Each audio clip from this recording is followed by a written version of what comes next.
Check the mic and make sure it sound right, boys.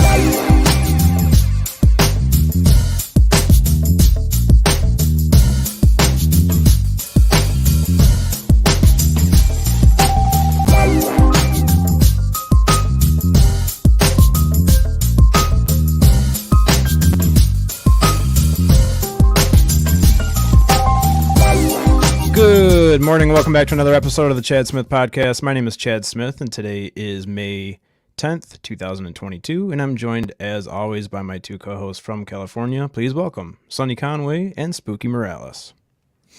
Good What's up, morning, Spooky Chad. Morales? Good morning, Sonny. Good morning. How's it going, guys?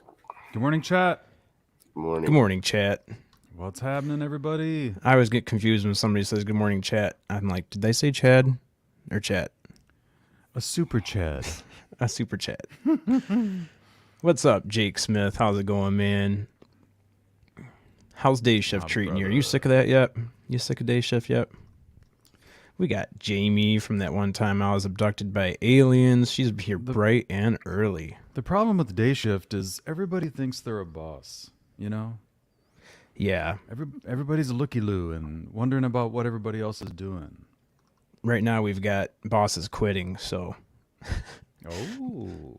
Kind of taking the heat off the employees right now. Sounds like some fucking promotion openings there, Chad. You know what I'm saying? You know? I wasn't going to say it. Why am I moving on up? We got Eric from Paranormal Highway. He's in here early this morning. Good morning, Eric. I think he said he's going to be... Yeah, he's driving. He's listening from the car. We got Cassie from Oracles and Beyond. She's up early again this morning. It's so early over there, Cassie. She's got 35 pillows on her bed. I think about 35 or 36. She sent me a picture of this, whatever she got brand new in her room. And I'm like, do you need any more pillows?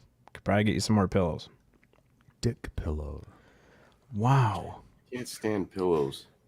UFO Garage dick pillow is what she needs. Might I announce that this week brings us the return of one of the greatest shows in the history of YouTube. That one time I was abducted by aliens. They will be back this week. Yeah. Perfect. We got Enzo right in the chat. world. All is right. Yeah, it's been too long. Connor, what's up, man? Good to see you. Bam. Got Enzo in the chat. What's up, dude? Just E is here. Good morning, Just E. Good to see you. Bright and early. And then, yeah, I think that's about everybody that's in here right now. So, without further ado, I'm going to bring up our guest that has not been here since I labeled it episode 0. It's literally the first time that we went live on YouTube. Oh. Chris called in and had a little chat with us.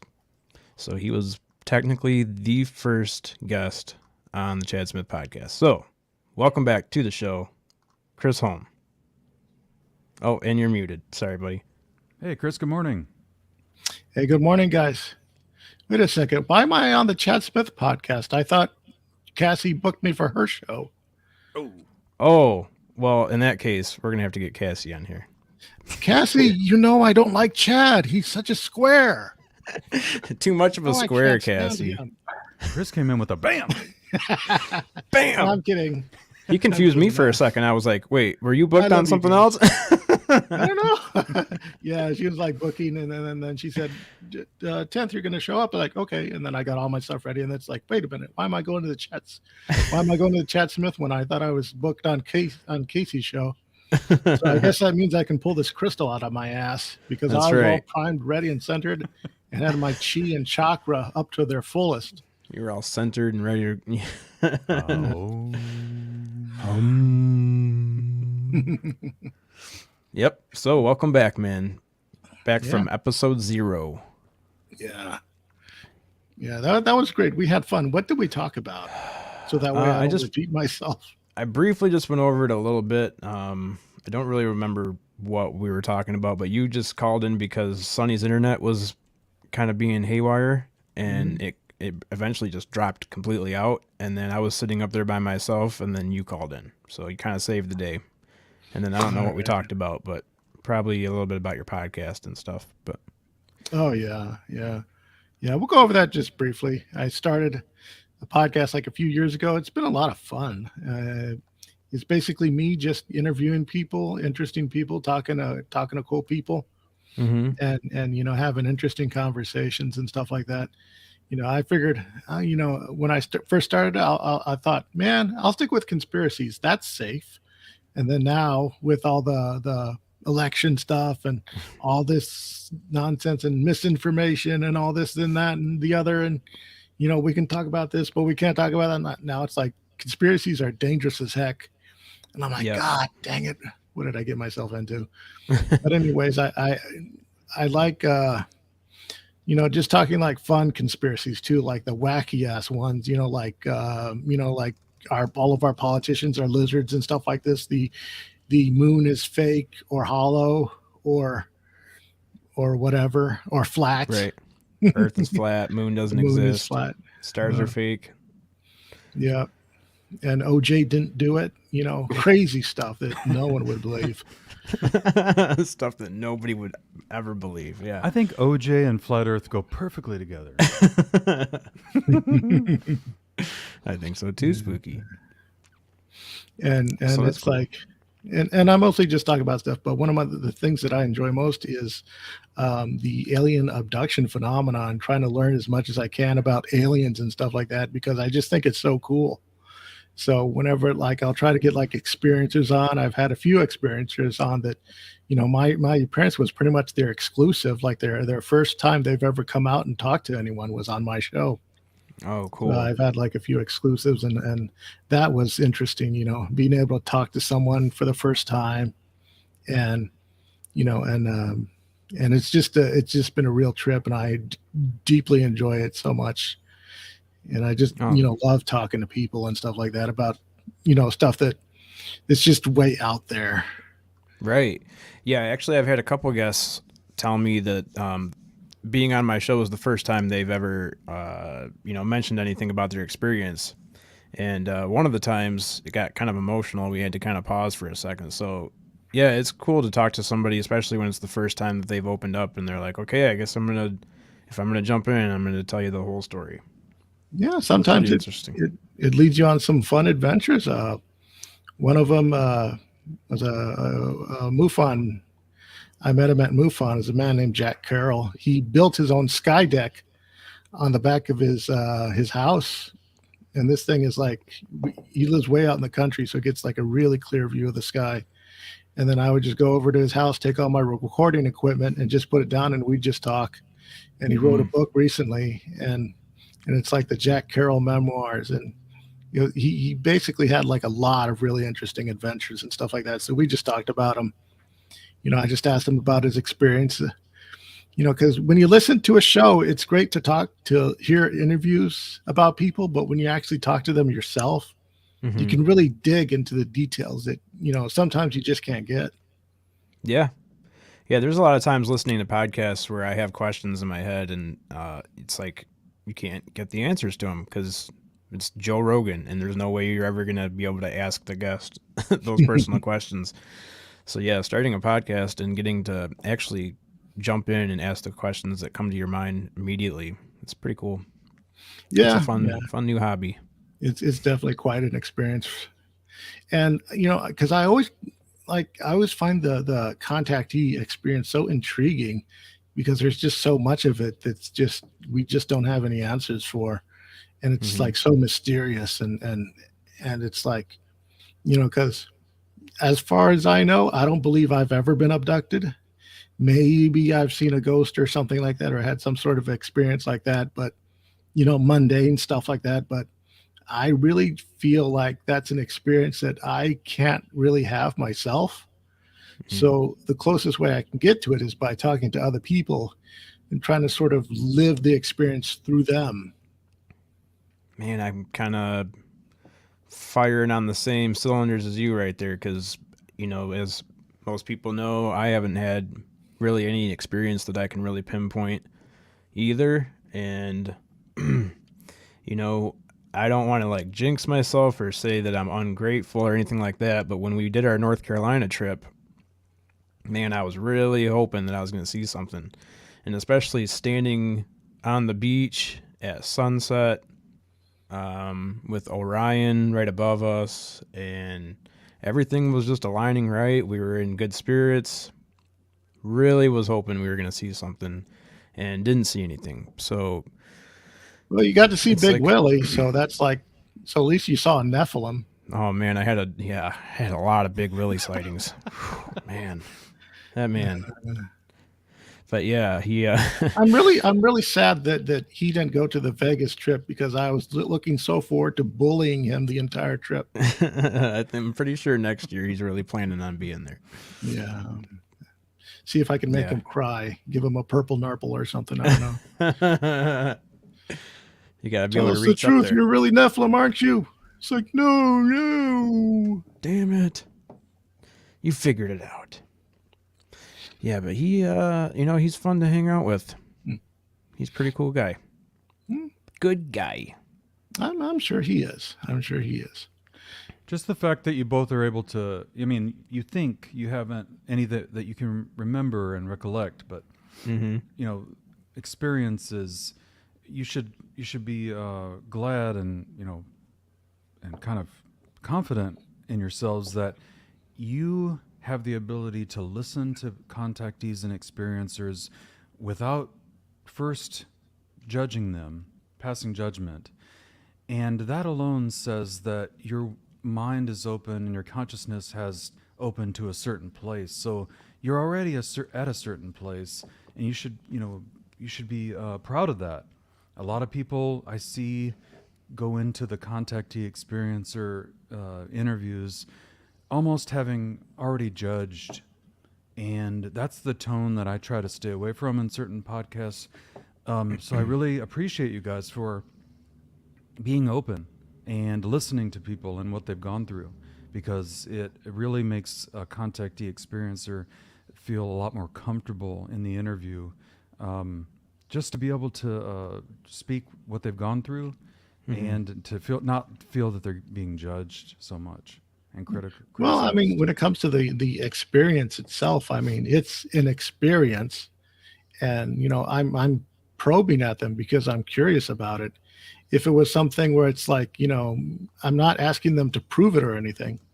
And even during the interview, when I was talking to Mr. Jack Carroll, I said, I mean, he had what he thought was, or he took a, what do you call it, one of those polygraph tests, and it was more for his own peace of mind after we talked about it, because, I mean, even whatever evidence that anyone could bring, not anyone is going to really we like cross-examine and scrutinize so much that, it's never going to be enough anyways. But when I look at it, because I want to dissect the experience, I want to step into their shoes and stuff and know what it is that they're going through.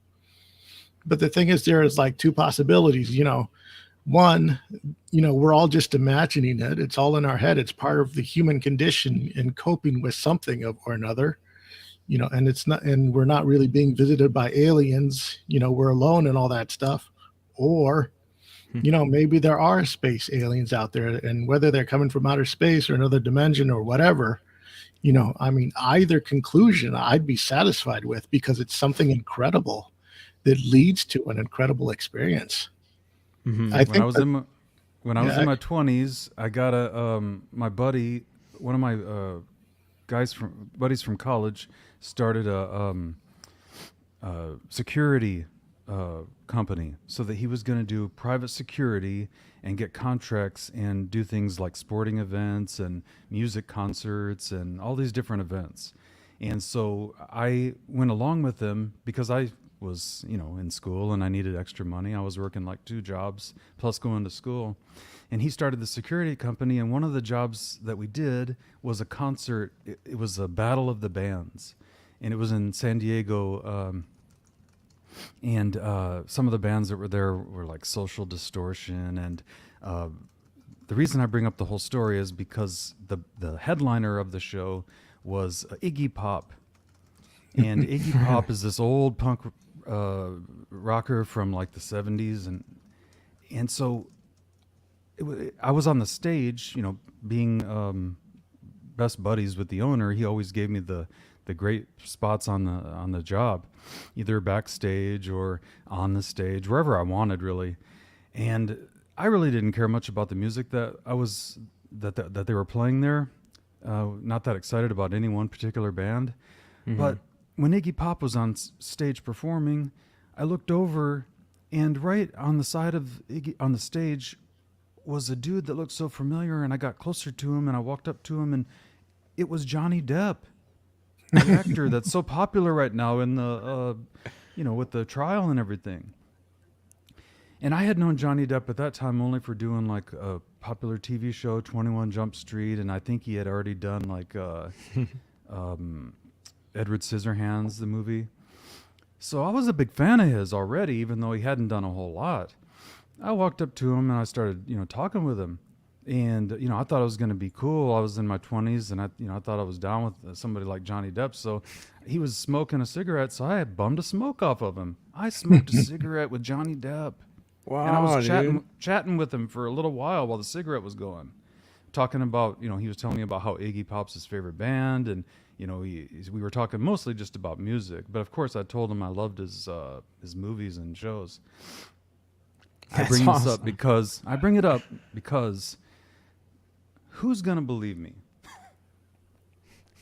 Who's going to believe me that I met Johnny Depp and shared a cigarette smoke with him, right? Yeah. So Only people that know you. well, maybe even they might think I might be a little bit cuckoo. I bring it up because it's like the same deal with the aliens and all the other unknown things that we talk about. We see and we try to tell people. We try to impress people that this is what really happened to me. But it's up to the listener to decide if they want to believe me or not. Yeah, some people end up with like a chip under their skin, and Johnny Depp ended up with a poop in his bed. So I feel like, he got a raw end of the deal there. And a big old amber-sized fist in his face. So, I feel for the man. I feel for the man. Yeah, man. He But definitely did. it's all about how we, what state of mind and consciousness we are when we go to listen to people's stories and interact with people. You never know what somebody's gone through in their life. I don't know what Chris Holm's gone through or Chad Smith. So when we go to people and interact with them, I think that you guys are an example of how you go with an open mind and you want to really truly give somebody a chance to say what they've gone through and what they've been through. So, from somebody that's been experiencing things since I was a little boy, thank you for that. Yeah, and that means a lot too. I didn't realize when I was getting into this how much of an impact that would make, but when you do interview a few people, experiencers, and they tell you like, hey, I've never shared this before, but I'm going to share it on your show. And, that really sinks in. It's like, okay, this is more than just like a funny morning show or whatever that I'm doing. This is like, for that person sharing their story, it's the first time that's ever happened. They might be in their 70s. And this might be the first time they've ever shared a story. So it's like, man, you are it's a part significant, of it. Yeah, You're very part of significant. Disclosure. You're part of the consciousness awareness and opening. You are part of it, whether you understand how much you are or not. Yeah, but there's also like a danger side to it too. It's also a bit of a double-edged sword, because in most cases, some people, the experience, it takes them a bit too far. There's some like what I remember when I was talking to Willie about the flat earther stuff, how, it gets to a point and then it takes with, logic and reason up to this degree. And then once it hits the firmament, then there's this 90-degree into absurdity that it tends to go into almost zealotry. And with some people that absorbs them. And how many times have we seen a lot of our experiencers, end up developing into gurus and, messiah figures and stuff like that. And it's like, there's a point where it's like, the aliens, they tell us to recycle and be kind to one another. And the only way to save salvation is to let me put my finger in you and stuff like that. Just weird. It's just absolutely weird absurdity. And for some people, I guess because we're all still human, they're seen as these sort of figures, these moral leaders and stuff like that. And then it just goes to their head, and next thing you know, they're abusing that trust and authority. It happens both to the experiences as well as the researchers, even on our end. I'm sure that there's a few podcasters and interviewers and stuff like that who have just themselves gone completely bonkers and have abused and taken advantage of people and stuff like that. Like, how many times have we heard about drama about so and so and getting in fights with so and stuff of this and that or the other, and it's rather ridiculous. And it does there is a line there, a fine line, unfortunately. Mm-hmm. So who else do you talk to on your podcast? I mean, you said you talk to obviously experiencers and stuff like that, but is there any more, like, who else is like a memorable guest that stuck out to you? I also like talking to some of my favorite artists and writers and authors and stuff like that. Like just, fiction writers and stuff like that. From like the horror and sci-fi genre, like sometimes I'll have on a sci-fi writer, Jack Connor. He'll come in and me and him, when we'll just talk science fiction and comic books and stuff like that. And then I'll have, some of my artist buddies come in, and then we'll talk, comic books and movies and whatever the latest, whatever's going on. And then I'll have, Miracle Austin, who's she's a horror writer, and we'll talk vampires and the lore behind the vampires and stuff like that. And it's just, one of the things about having a show is also it gives me an excuse to reach out and talk to like really cool, interesting people and stuff like that otherwise, I wouldn't really engage in any kind of a conversation with. Yeah, and I feel like it gives you an excuse too. Like if there's somebody you want to talk to, but you don't have a podcast, just asking somebody, "Hey, can I talk to you for a half hour?" It's like, who are you?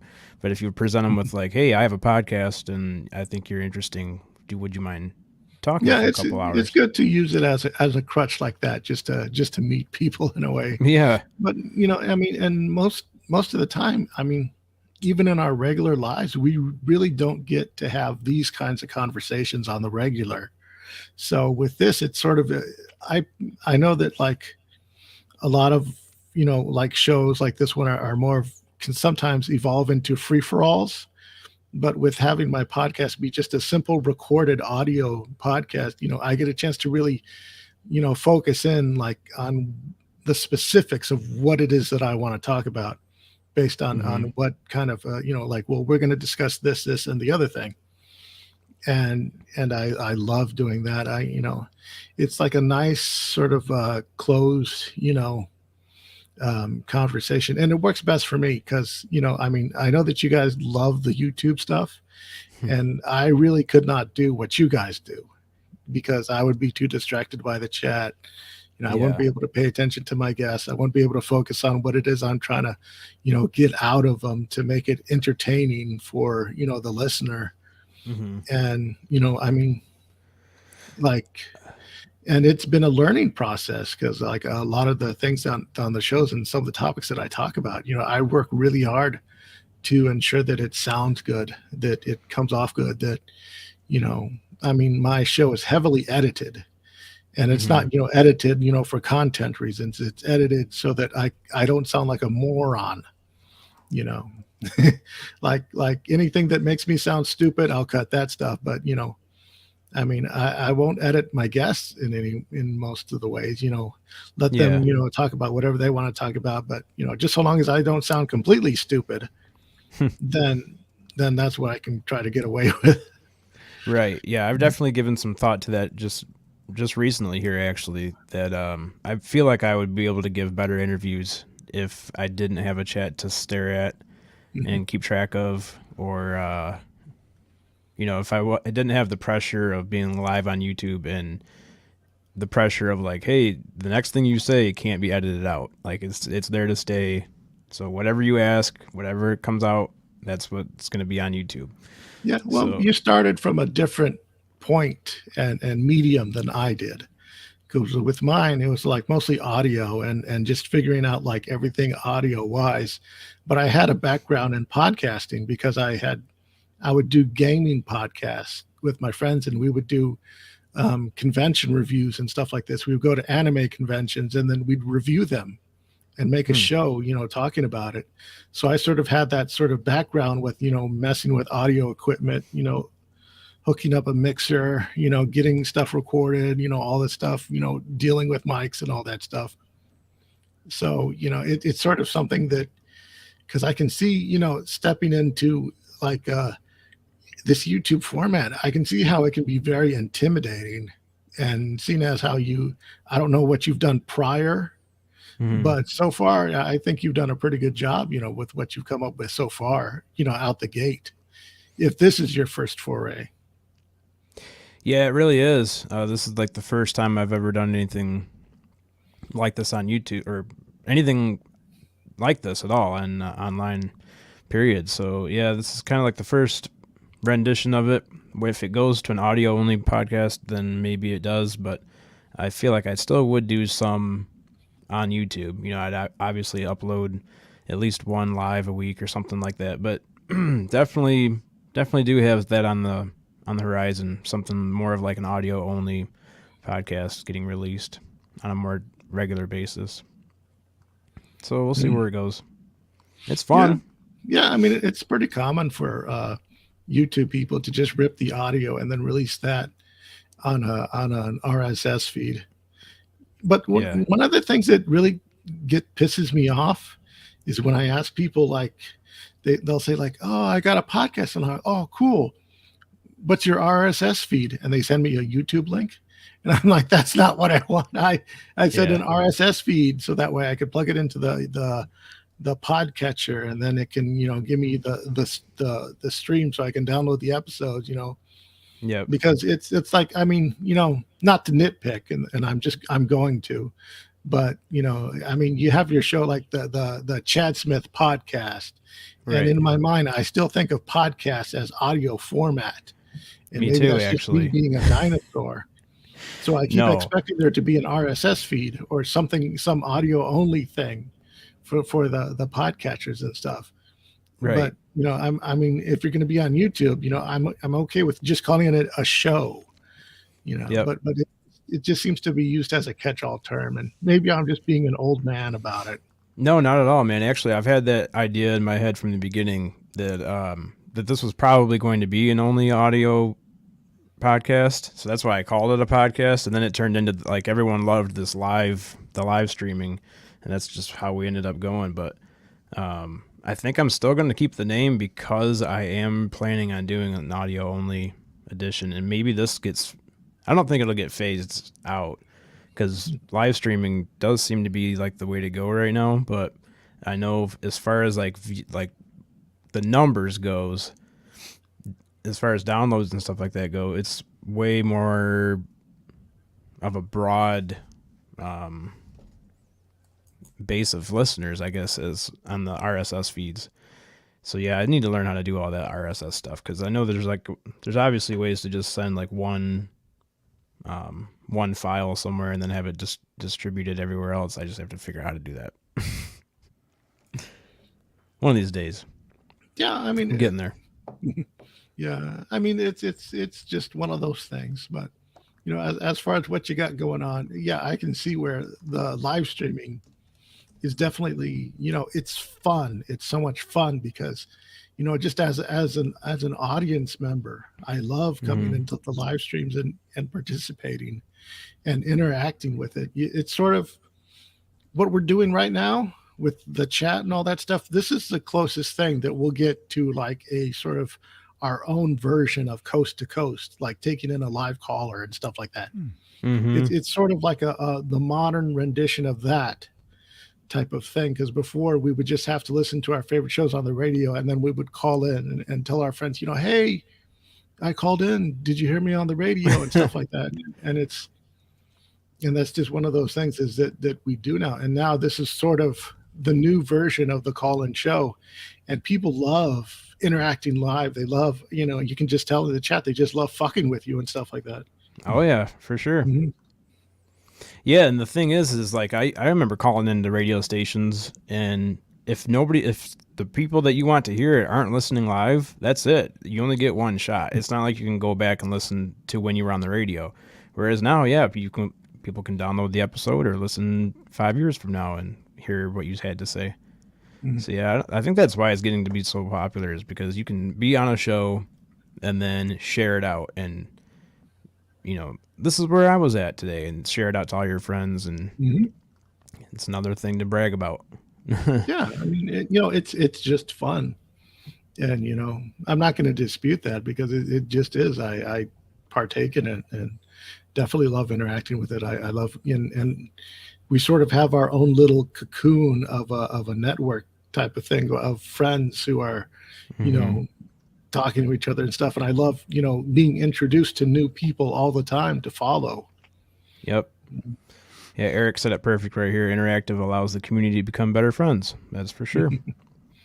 But I Chris, wouldn't know any of you if there wasn't a live streaming show.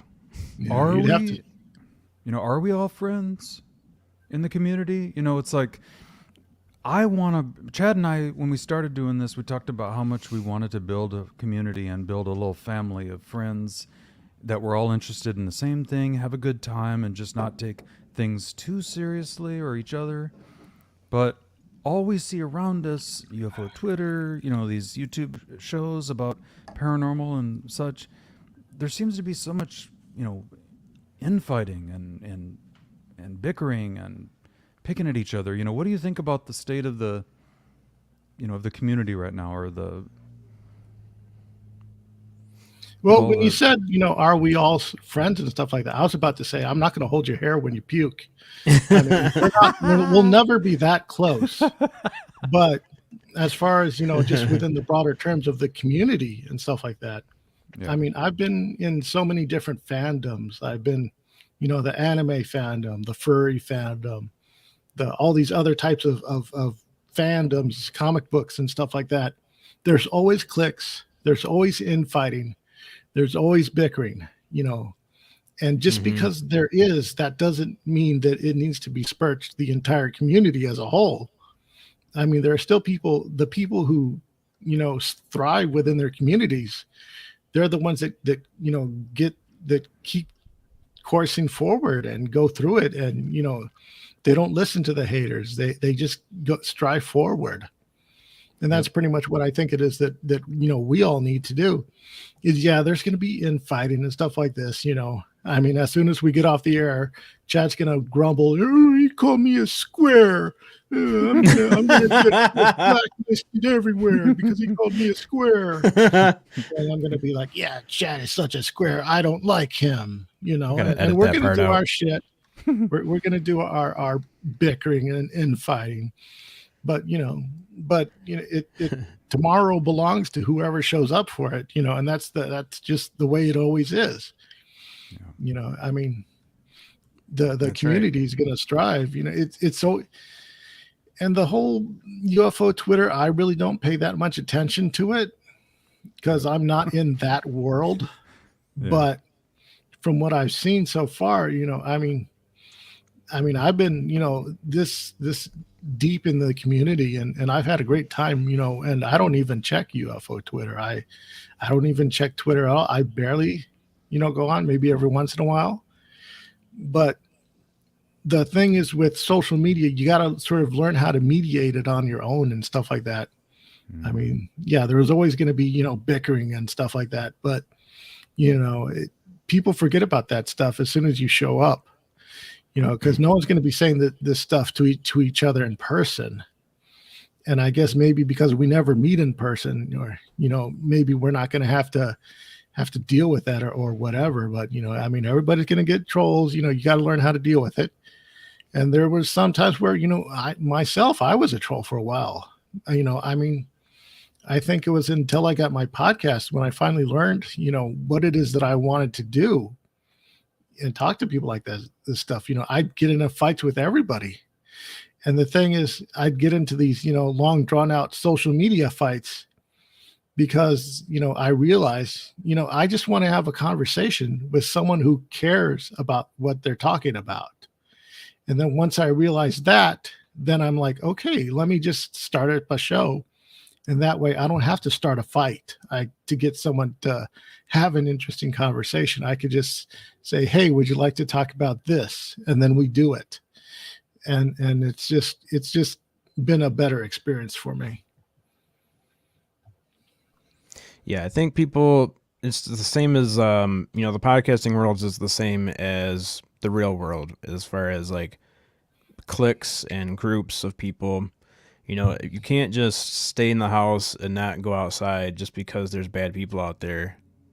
Like there's always going to be bad people. So you have to just figure out where the safe places are to go to, or where the places are that that resonate with you, that you can go to and hang out with the people that are in your little group and that have the same ideas as you. And that's kind of what I think that's why everyone's coming together so so quickly. Everyone says that this community is growing so fast and it's expanding so much quicker than they anticipated. And I kind of feel like it's because, part of it was because we were shut in for so long with nobody to really hang out with. And this is like just another way of hanging out with people when you can't hang out with them in person. That's kind of what this whole podcast, or this, we're calling it the podcast, but this is what this show kind of started out as, is, everyone was stuck in their houses for the pandemic and couldn't hang out with anyone. So then we started this, and this is just like a place where everyone was just hanging out, and then it became a show. So we kind of rode the wave of UFO Garage, hung out with Ben and Joe. I think I called in once or twice on their show before I did this one. So it's kind of just getting our feet wet, and glad we did. It's been a fun ride so far. Yeah. I mean, and there are going to be opportunities for all of us to meet and have these conversations with real people. I mean, MUFON has meetups all over the state, all over the country. And sometimes that's where people meet. And, in the broader UFO community, they'll meet at a MUFON meetup, or some other, local experiencer Facebook support group and stuff like that. And it's there, there's always going to be opportunities for us to hang out in person and stuff like that, and it does lead to some drama here and there because, again, there's always going to be drama. I've had some guy trash talk me, and he made the mistake of living in the same city as me. So when I confronted him, the dude nearly crapped his pants, in person. And it's just the thing is that, that kind of stuff is going to happen. Unfortunately, we're going to have people that are in this community that are just, they're very passionate, but something just sets them off, and they just flip out for some reason over what could be, just absolutely nothing, because there's a lot of people that, we still have, behavioral issues and stuff within our community and stuff like that. And it's it's just not going to stop. Right. Nope. It's not going to stop. But it's luckily, almost like the community of paranormal, UFOs, Bigfoot, aliens, cryptids. I mean, throw it all together just for this talk. Mm-hmm. It's like it's a symbolism of the overall collective consciousness of the whole humankind, right? It's like a little microcosm of what the whole world is on all different levels in society. Pretty much. We bicker, we fight, but you said it. I think it was you, Chris. We are all together, and we're all a family, and so families are going to fight. They're going to bicker. They're going to go through ups and downs, but hopefully, in the end, we have the respect for each other that of each other's opinions and what each other's gone through. Mm-hmm. Chris, I just realized that we're 40 minutes in and we didn't get to any of the pictures so far that you wanted to pull up. Yeah, no problem. We can get through them really quick. Okay. All right. On the side of not only doing the podcast and stuff, I also do work doing artistic recreations of experiences and stuff. And I'm just drawing, general stuff you know, because I've always been like an artist and stuff like this, going to like the anime conventions and setting up a table, selling art and stuff like that. Oh, that's cool. So I figured I'd take my, my art training and stuff like that and apply it to, artistic recreation, which is the, retelling of people's, experiences and, outlining their accounts, visually. That's a great idea. And when I do that, I really love that the most because I have to get all the details from depending on the experience. And I think that for me, I think I get the most out of it because it's the closest I can get to stepping into their experience and, sort of trying to see it firsthand for myself, trying to recreate it artistically.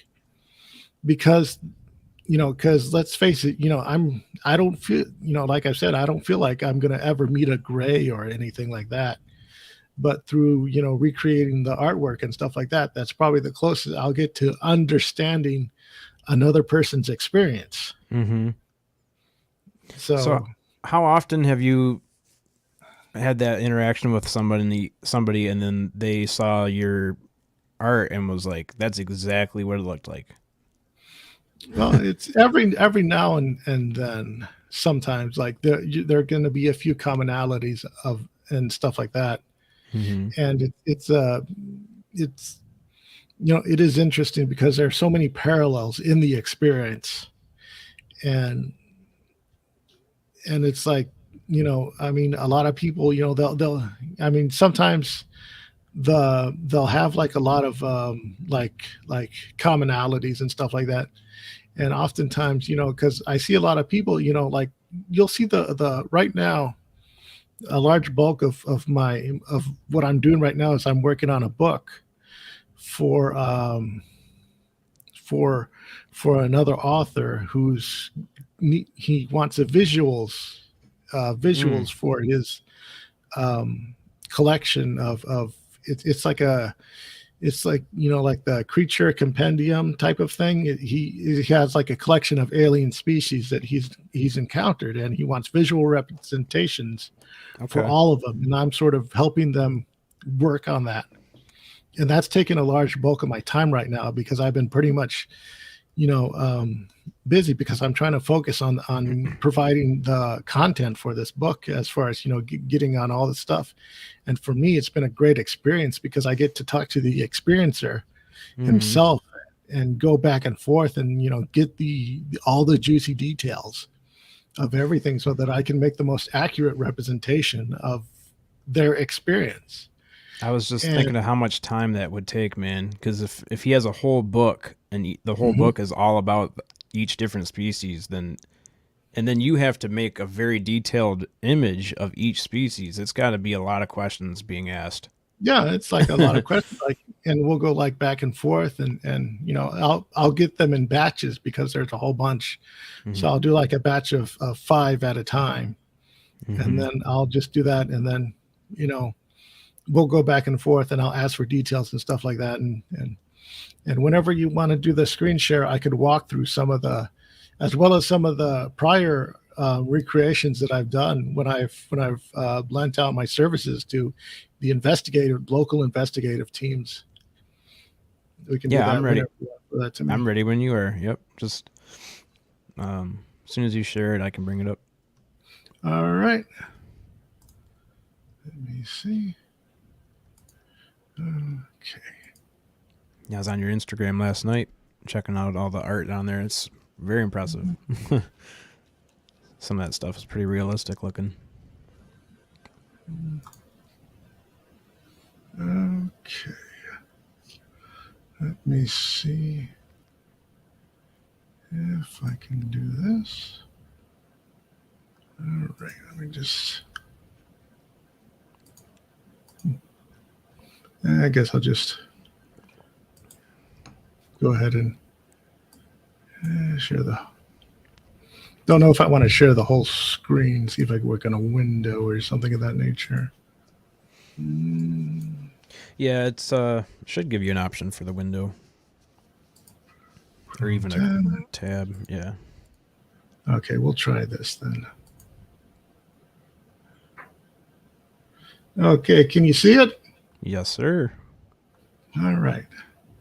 Now I'm just going to walk through it and try to get everything down here. Okay, let's see. What would be a good one to start? Okay, can you still see it? No, that's the unfortunate thing about sharing the because All like right. when it opens up a new window. Okay. Let me try again. Okay. No worries. And then share screen. Do. Randall just heated up a slice of pizza, man. You better heat up about 6 more of those and head this way. I'm hungry. Let's see if there's a way I can. Cassie, you should, if you can't have coffee because of your blood pressure, maybe check out some vitamin B12. That'll give you some energy without racing your heart. Okay. What else? Do we have the goat in the chat? Okay, let's try this. Oh, there we go. Okay, there we go. Now I got it. Yeah, this was an experience from a one of the investigators in a local team. His mother had seen a gray type, but it was green, and it was surrounded by glittery sparkles, and it was in the corner, sitting in the corner like Spider-Man. That's how she explained it. And she saw it when she turned the corner, and then once she jumped in surprise, it had disappeared. Wow. It just bleeped out of existence. So, what I do is I come in and then I'll take, I'll take the investigator sketch, which is on the right, because he just did it with, crayon, and then he threw down some of his daughter's glitter on there to try to create that effect. And then I'll take that and then I'll try to flesh it out more so that it better, represents, what it is that she saw. Yeah. And it was more like she described it like, just as a classic gray, like Spider-Man type of thing. And then it just, just blinked out of existence, and the sparkles around it are sort of like reminiscent of like if you've ever like gotten up too fast or something and you start to see stars and stuff like that. That's sort of the reminiscent of what it is that we see, that she described as best that was, surrounding this encounter and this creature. And sometimes I'll have to take artistic liberties and stuff like that. And, because some people, they'll look and they'll ask, well, did it really have 5 toes and stuff like this? Did it really have this? Like, I don't know. But I tried to put it down as best as I could, to sort of fill in the blanks that the investigator couldn't, to sort of help flesh out the and best translate the experience. Yeah, man, that's amazing. How much of this is this all drawn by hand? Well, yeah, it's all done digitally. I do everything, with a tablet now. Okay. And then I'll just do that. And then let me see if I can find another one. To somebody that can't draw to save my life, that's just very impressive. It's cool that you can see that and create it. I bet they were pretty impressed with your work. All right. Now, let me share. I'll probably have to.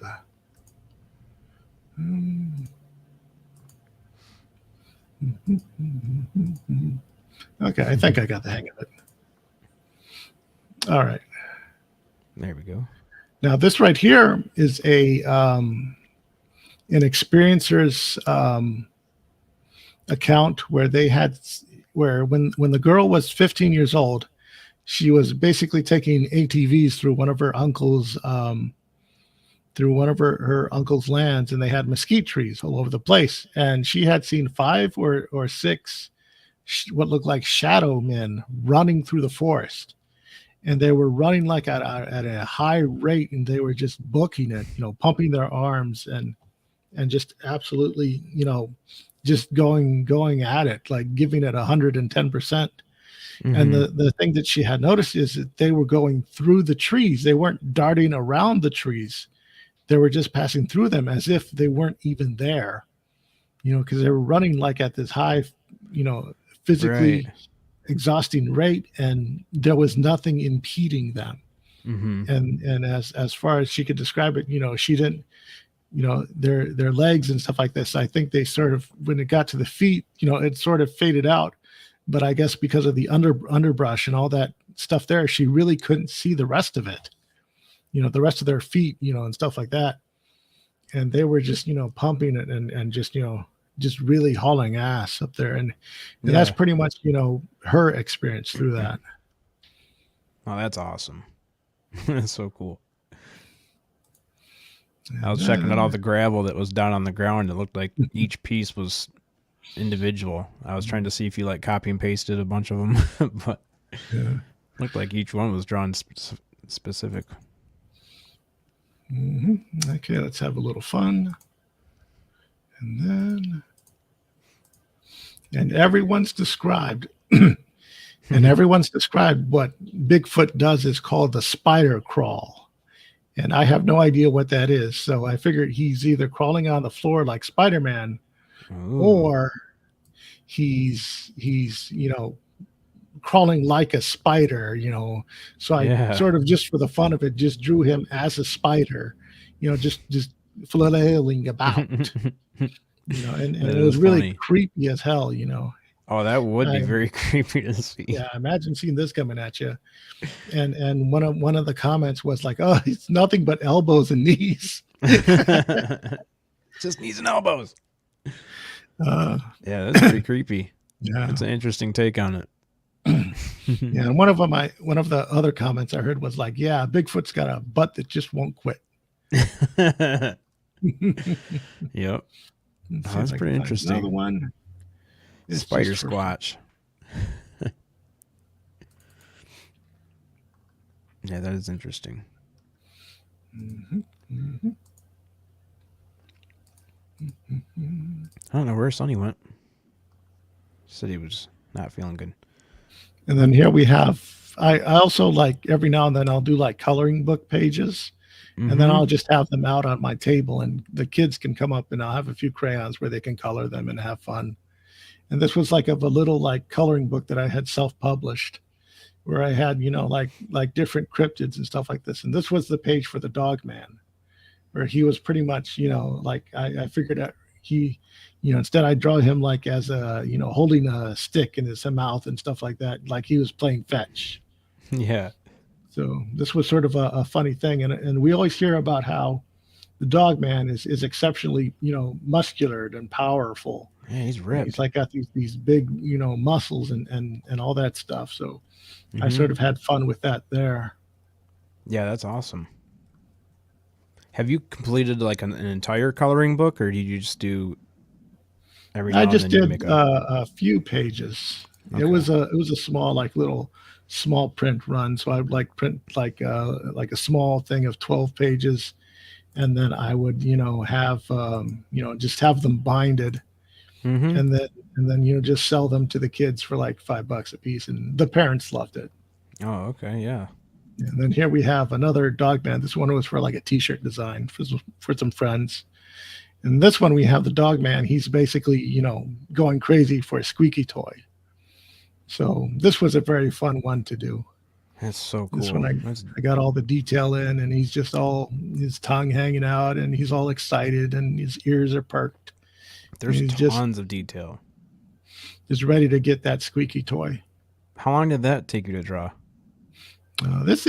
Usually it'll be like about 4 to 8 hours. Just working in all the detail. That's not counting like all the sketching. It's a lot of work. But it looks like a ton of work. It is a very fun thing to do. And then does any of it ever make you? Did you ever get frustrated with it? Like, does it ever? Is there any downside to it? Like, do you ever work on something and then you just hit like writer's block or anything? There's been a few times where when I've been doing the commissions, I really don't know how to best express a certain entity Mm-hmm. because its existence is so ambiguous, Mm-hmm. and that I have to go back and forth with the author as far as how to best represent it, Yeah, that and makes that can get sense. very frustrating. And this one here, we have this is my rendition of the rake, as I can best, from what I've heard of the descriptions, is sort of like this sort of bony type of creature. Hmm. He's got like fine hairs, you know, surrounded in mist and stuff like this, very lanky, yet still, powerful, and claws for hands and stuff like that. A real scary type of creature. That's sweet looking. And the thing with the rake is, what I find often is that, I really do feel like it's more like of a tulpa or something like that, because these sort of things, they really weren't all that common before. And the only like I guess person that I think would be related to it would be like the what was it, the Wendigo is what I hear is the best contender for what people describe as the rake. But a Mm-hmm. lot of them have been popping up recently, and I do feel like our cultural influence does sort of take does sort of gain, it it overrides, some of the stuff, some of the things out there. I do feel like we're seeing something, but as far as how it expresses itself, we are sort of it's like, it gets its skin from us in a way, if I can best explain it like that. Yeah, because it might not even be a physical object, but in order for us to see it, it has to turn it. It has to present itself as a physical object. Yeah, it's got to have something. Mm-hmm. And then here we have the classic Puerto Rican chupacabra. Chupacabra. Yeah, I like the classic one, the Puerto Rican one, with where he's got like this sort of, Man. grayish type of look, and then he's got the little quills and stuff, and he's got these little hobbit feet type thing, and he's got quills on his back. Yeah, I've heard that there are some variations where they have wings on them, and sometimes I would draw them with like fleshy wings on them, Yeah. and then other type of stuff like that, and Looks like a and partier. That's awesome. yeah, it's definitely, out of all the cryptids out there, I think my favorite one is the chupacabra, and I really don't feel like he gets enough love, because it is a really fascinating creature. Mm-hmm. I agree with you on that, Chris. Hmm. And then here we have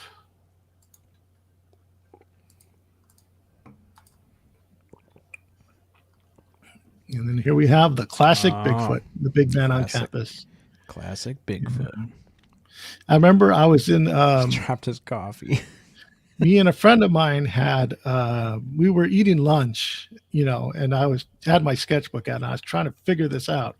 And then he looked, and it's like, yeah, I can see where you're trying to make it look not exactly like a man, but not exactly like a gorilla either, as I was trying to figure out the fine details on what to do when drawing the Sasquatch, because the details is, it's not exactly, it is simian in appearance, but its frame isn't always ape-like. And I do think this is more of a sort of the details are somewhat simplified for so it can be easily colored. Mm-hmm. But one of the features that I've noticed about the Bigfoot that's rather interesting is they don't have ape-like legs.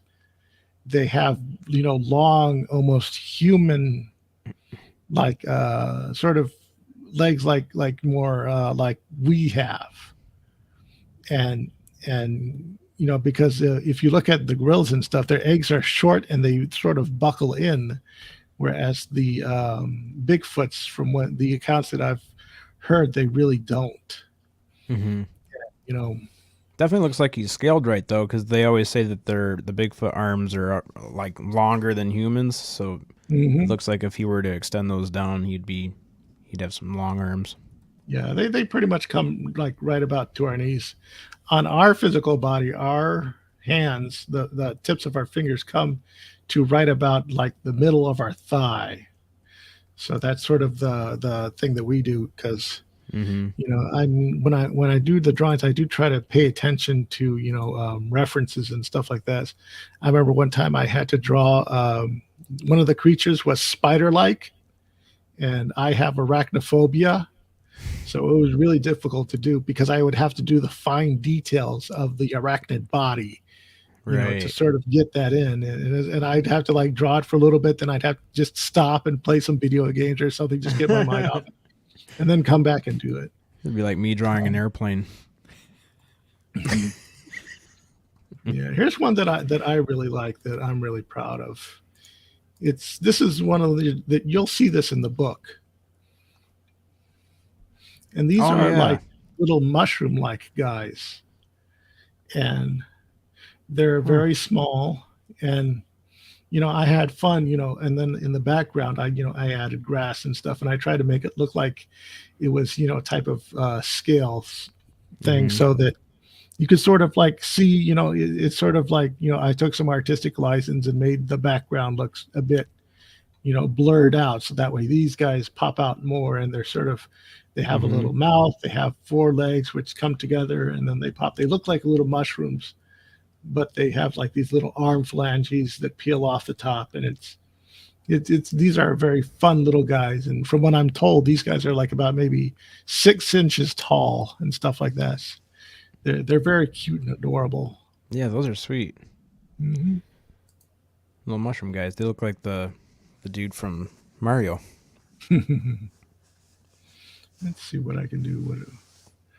Let's see if I can find something fun. Let's have something fun. Oh, that's weird. Akashi Chris just typed that. Looks like the mushrooms from Mario Brothers. Great minds think alike.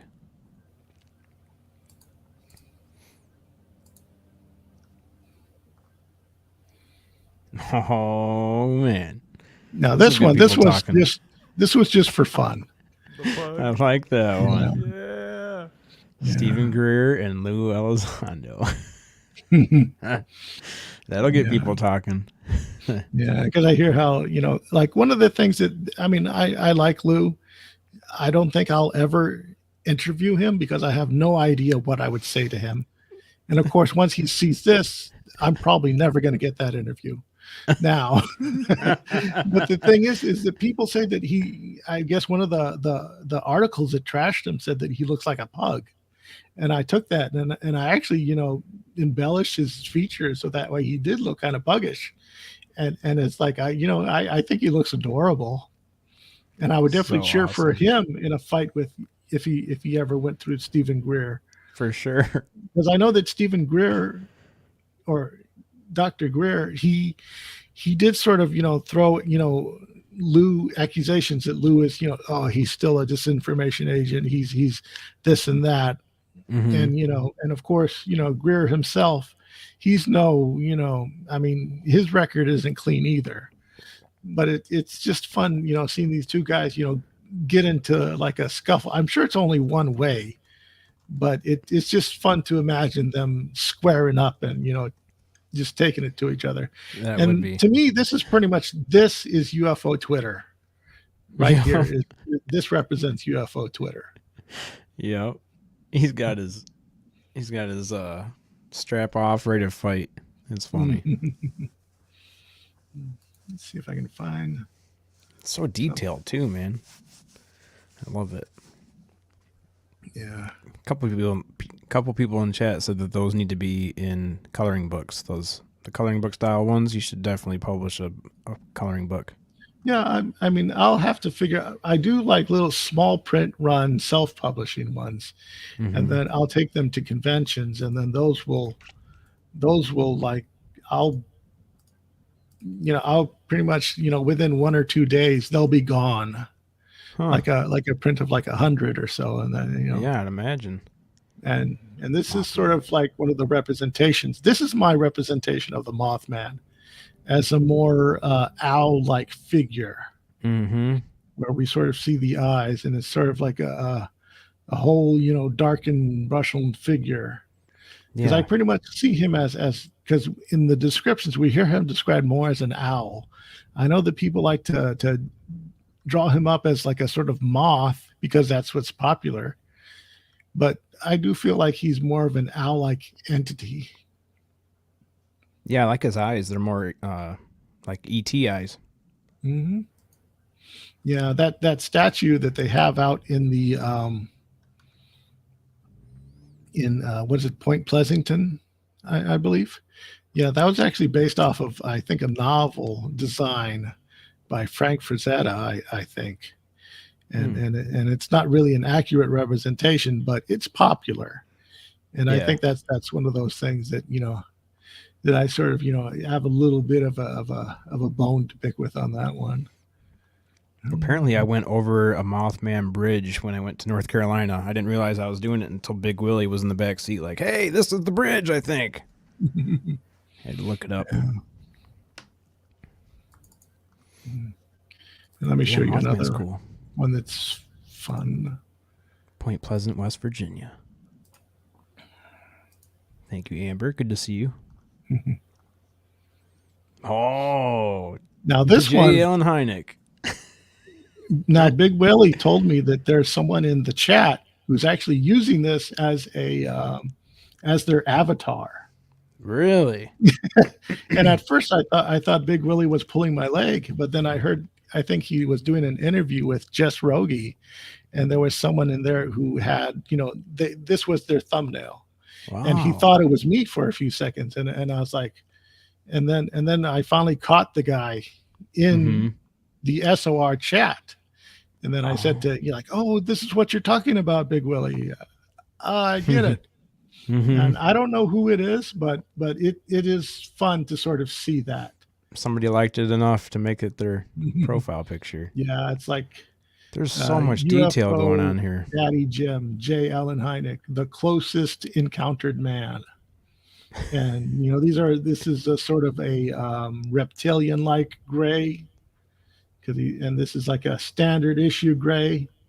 And then these are the guys, I think they're from, I want to say it's the Pascagoula encounter, where they have these sort of nubs for ears and noses, and they have claw-like hands, and and they're all just trying to hold down our boy, but our boy lifts too much and they can't. Yeah. Akashi Chris says, "UFO Daddy, wow, seeing Hynek differently now, dang." This is one I'm definitely going to try to put on a t-shirt. Yeah, you definitely should. There's a ton of detail going on there. Yeah. And let me show another one that I hope gets on a t-shirt soon. Okay. And then here's Pondering Dave. My Orb. Dave Scott. I took that meme of awesome. the wizard peering into the orb, and I turned it into Dave Scott because he always has that segment with the magic 8-ball. That's right. And then here we have Carl staring in on him. Yep, I couldn't think of his name. Guitars, and there's one of his gnomes. That is awesome. He's just in there enjoying it. I actually sent this to him and asked him to put it on a t-shirt. Even when we were in Vegas, I just brought it up. It's like, you got to put this on a t-shirt, Dave. Please put it on a t-shirt. That should 100% be on a shirt. Yeah. Hopefully he'll get it on there sometime. I certainly hope the colors are good enough that it can be on there. We might lose some detail on the 8-ball and stuff like that, but hey, it'll make a great shirt. Yeah, that looks sweet. So even the text, Chad will put it on a t-shirt if you do one of Chad. Oh yeah, absolutely. Even that text, you draw the text out? Yeah, well, the text sometimes it depends. Like I'll have to use like a different program. Everything's done in layers. It's sort of a process. Let me show you. Let's see if this goes, because as I use these programs, it's like, I mean, I have some classic art training through college. I went through college. I learned Photoshop. I learned, Illustrator and all these other programs and stuff like this. And, this one I did like several years ago. I want to say like maybe 2010. and this one was probably more 5 years ago, maybe more 2015. And I'm still learning to do more. I'm still learning to push the programs further. I'm still learning how to do stuff. And all these programs, there's so much that can be done with them. And what it is that I mean, every single little program you have already can do so much, but it's just learning how to use it all. That's sort of the big grift, is that it's all that training and just learning. And I'm constantly learning. I feel like my stuff is getting better, and I'm constantly trying to push myself to do better. Yeah, I actually did some. Yeah, draw Chad, and I'll put his picture on my underwear. That's awesome. Yeah, I was gonna say I took a graphics class, and yeah, when you have to learn the whole suite for everything to work together. Adobe Suite, everything just meshes together. Yeah, like I think Ben from UFO Garage, he's got like a lot of skill and training and stuff like that. So if I had graduated from college, I'd probably be in the same line of work as him, because he sort of does this he does like classical graphic design and stuff like that, and that's sort of what I was going to college for. Oh, okay. Was with graphic design. And this one, like this one right here, like this is the like the line art is in one layer, the colors are in another layer, and then back here there's like another different layer. Each one of these, each of the details are painted in by hand, and then these are Photoshop filters messed with coloring and light and stuff like that. And it's all a process that's put together and sort of So all the coloring is a different layer. Mm-hmm. Yeah, and like everything is sort of like layers. Let me see if I have one where I explain my process. That's crazy. And we'll see if we can get it on here. Jeanette says, I would actually buy his coloring book if Chris ever decided to do that. I love coloring. Oh, okay, sweet. Yeah, because this pretty much it goes with the process on how I get this sort of done. Like we get the initial description. I'll put in all the key details, and I'll just do a rough sketch. I'll send it back and forth with the client, and then then they go back and forth with me, say, oh, I would like to see more of this and this and this, like these details you got right. Like in this one with this particular being, he's like a gray, but he's not your typical gray. His cranium is more shaped like a heart rather than a straight round head. Yeah. And one of the details that he has is he has an extra phalange on his digits. So instead of, like how we have like the 1, 2, 3, 4, instead he would have 4 of them instead of to R3. So I try to make sure that detail is showing. And that was a specific detail given by the experiencer? Yeah, by the experiencer. Wow. And then I sort of, fleshed it out. I would send in a sketch, and then they would give me, notes and approval. And then I would do the line art. And then with the line art, then I would do the shading and stuff like that. And then we would add background and other stuff like that. And that's sort of how that process goes, Yeah, that's awesome. You can definitely tell the difference. Committing to the line of approved. Yeah, that's awesome. Couple questions from the chat. People are asking, Chris, if they were interested in buying some of your work, how would they go about do that? Or do you sell it? Yeah, well, they can contact me if they want like a private commission and stuff like that. I guess the best place, if you're on Facebook, is probably a good place to reach me. You'll be able to find me in Chad's circle of friends and stuff like this. And like in your friends, if they have questions, they'll be able to find me through your network of friends and stuff like that. If they want to approach me through Facebook, they can also write to me. I have like an email. I just go to conspiretheory@outlook.com, and that's the show email. And then they can contact me through there if they want to work out any kind of details.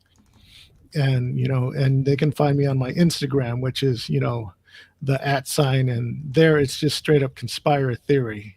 Just no. I don't think there's breaks between it. Let me check.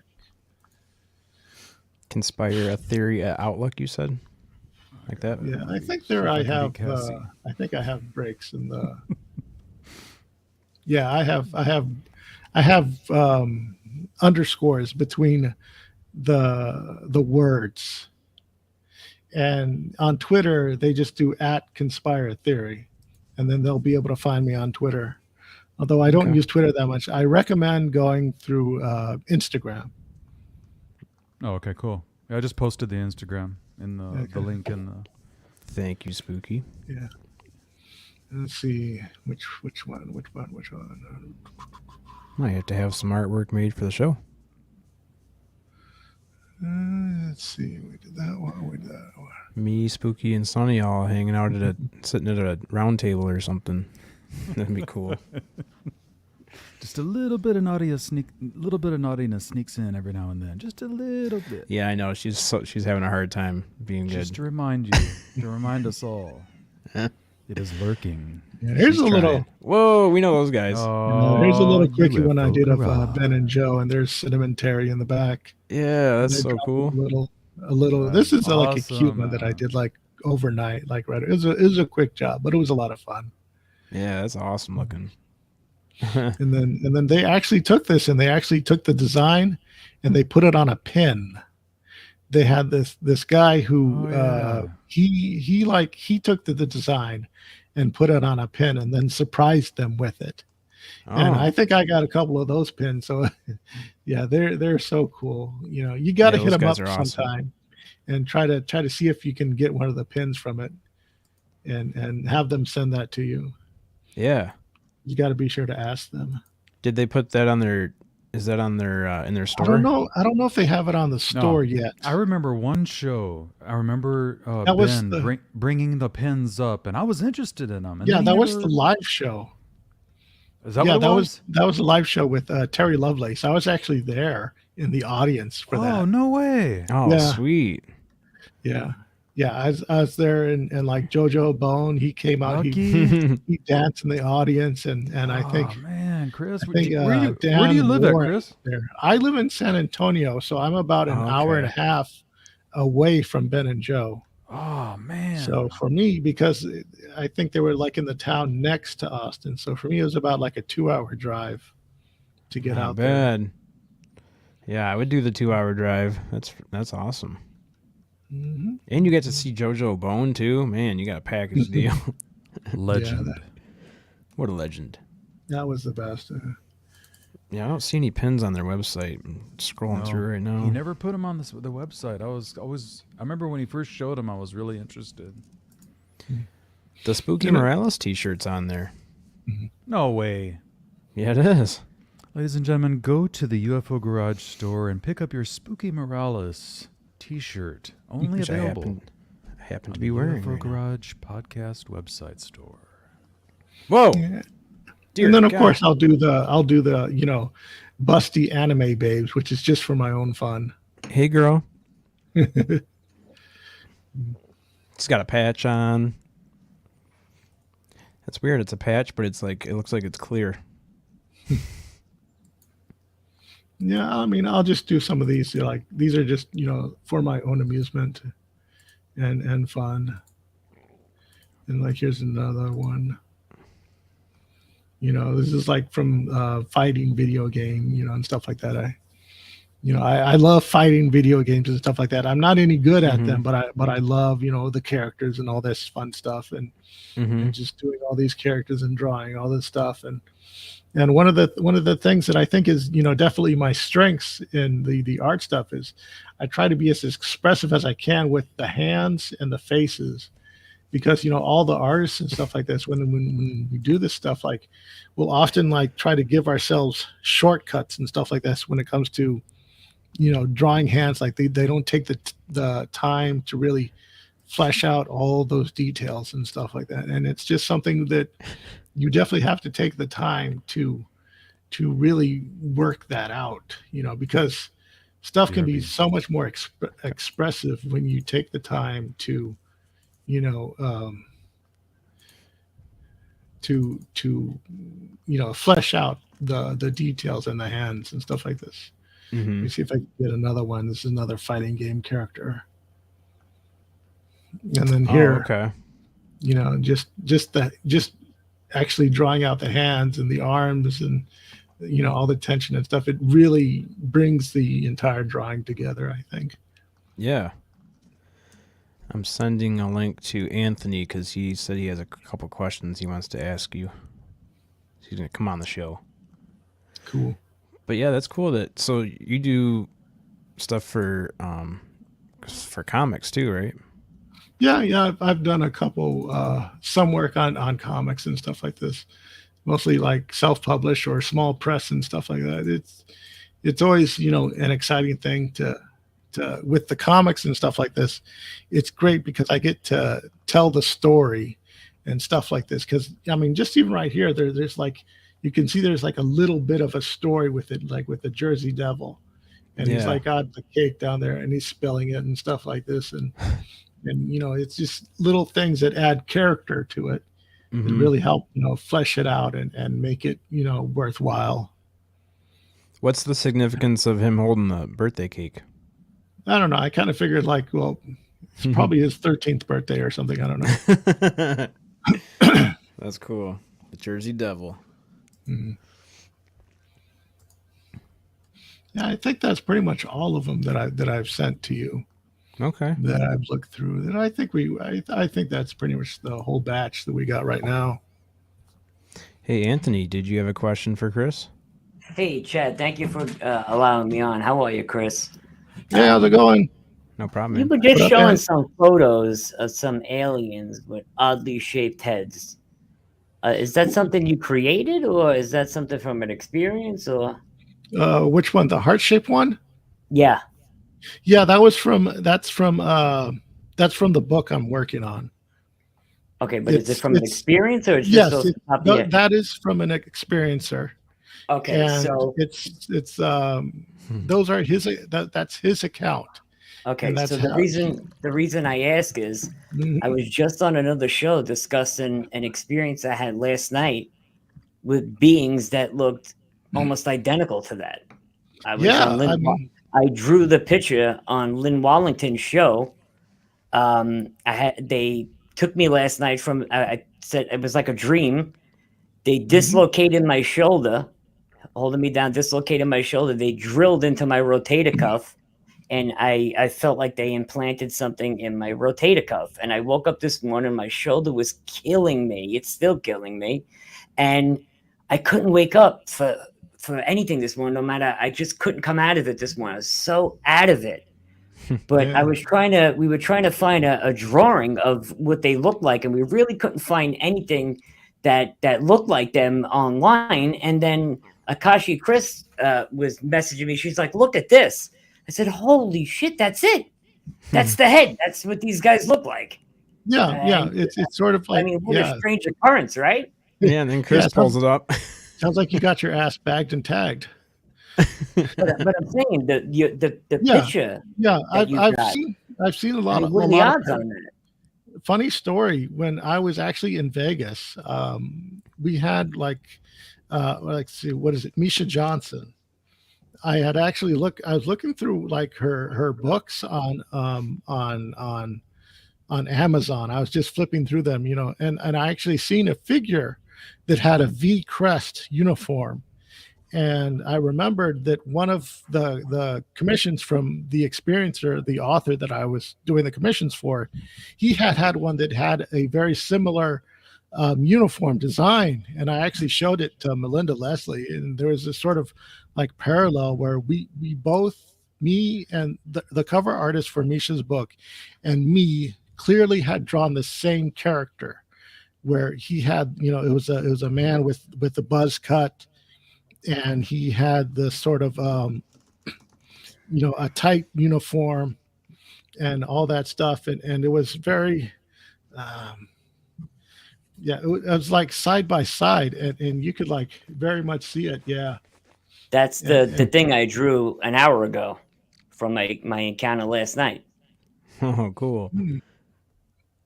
Yeah, so I could sort of see the bump in there. And then what I would do is I would get all the details from you about that and whatever you could give me, and then I would then, like I showed you with the sketch before, where it has like the little pre-rendered sketch, and then we would iron out the details until we can finally get as close to a representation of what you would be looking for and stuff like that. Because, and I would of course be, working on trying to, I would try to get as close as I can, based on whatever real world references that I had and related it as best as I could to, I tried to get everything to even down from like the skin texture and stuff like that, as much detail as I can put in.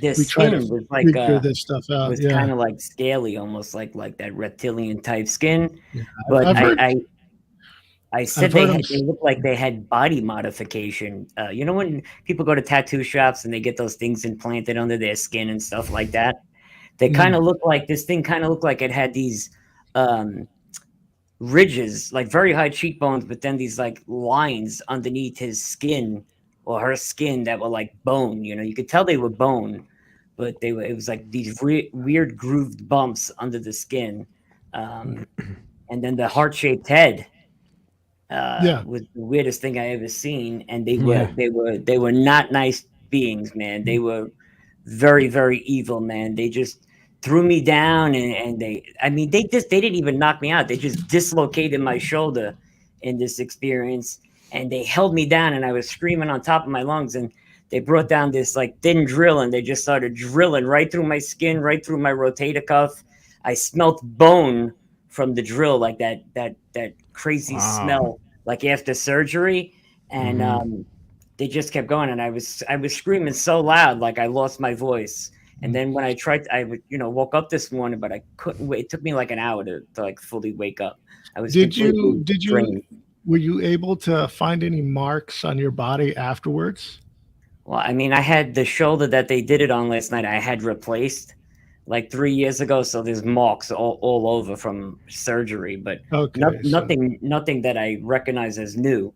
Okay, so they trailed down a well-beaten path already.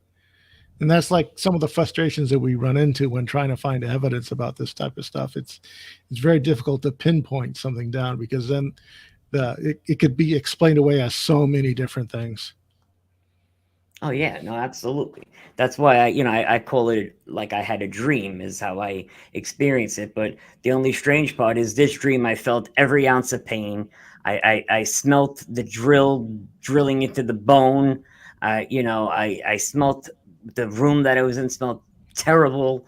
I felt their cold skin, and it was just really freaky. The whole experience sucked. It's almost like you were abducted instead of dreaming.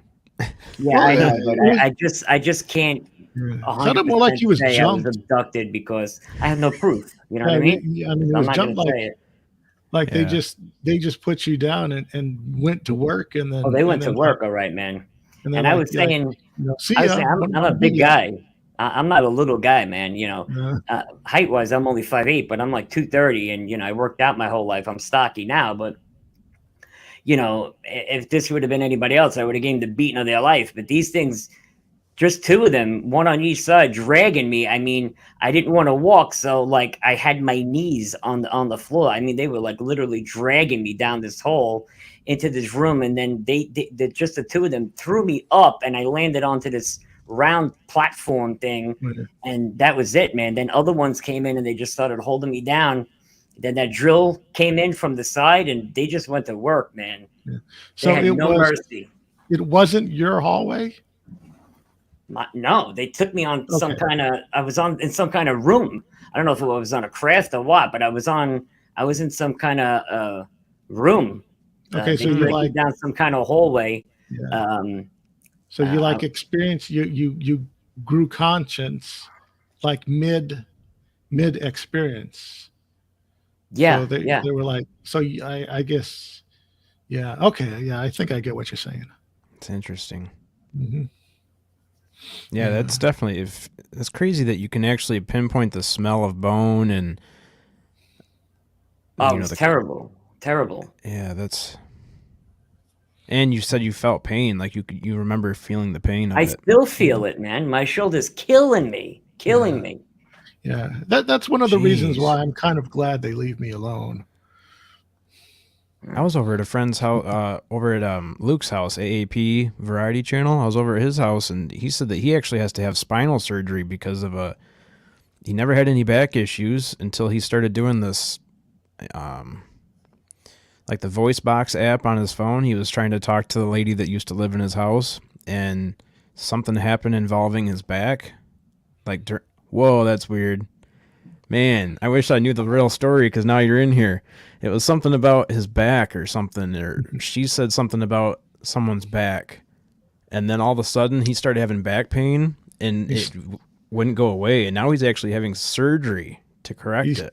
He stepped on a crack, or she did. Someone stepped on a crack, broke AAP's back.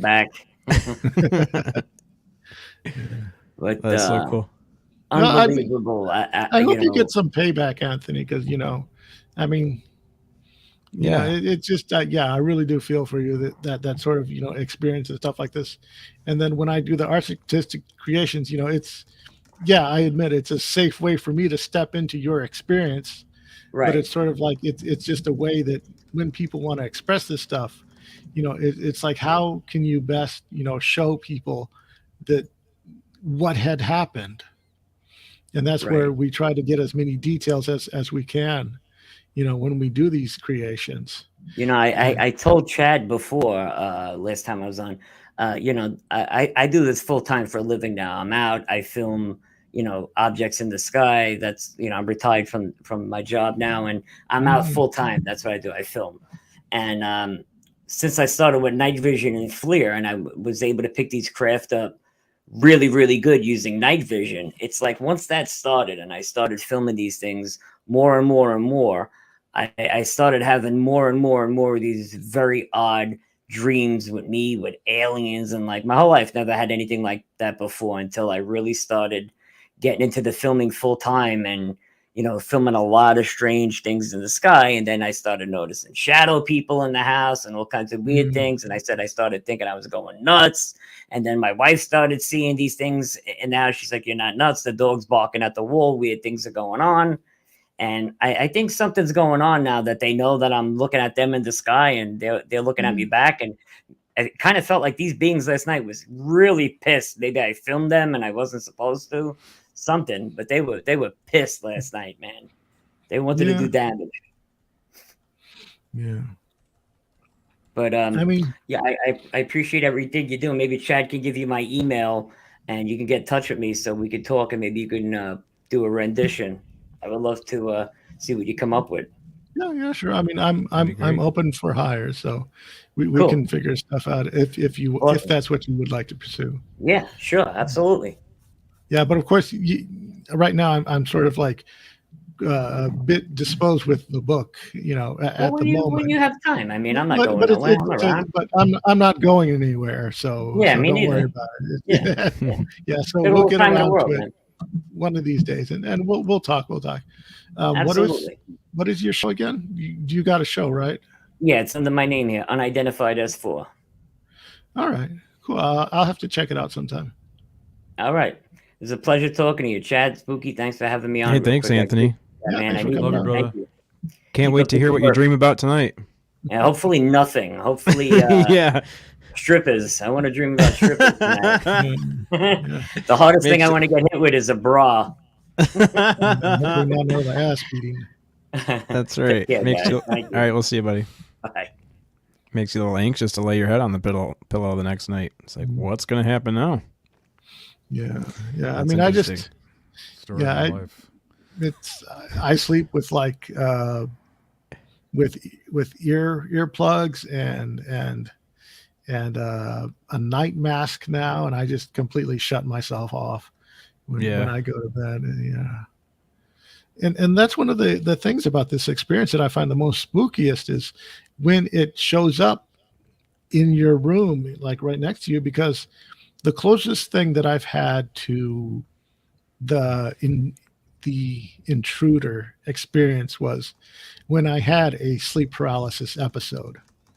And what mine was all about was, it was during the daytime, and I guess I was napping because I'm always, working these odd hours. I mean, even today, I just got off of onto this show after working a 12-hour shift at the plant. So it's really? just, yeah. And then, I mean, you know what that's like. You go through that stuff all the time. Yeah, I was gonna say, I don't know what 12 is like because I haven't done too many 12s, but yeah, I usually do this after 8s. Yeah, and so I was lying in bed.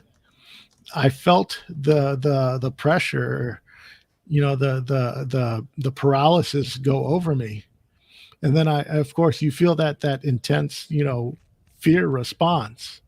And the thing is, I knew what sleep paralysis was, so I understood what the experience was. I knew what was going on. But even though you may have read all the books and all that stuff, when it happens to you, it's like, any plan you have goes completely out the window. It's like you have a plan until you get punched in the face. Yeah. And I just felt the experience rush over me, and it was terrifying. And then what had happened is 2 people had come into my room. They were it's always weird whenever I describe them.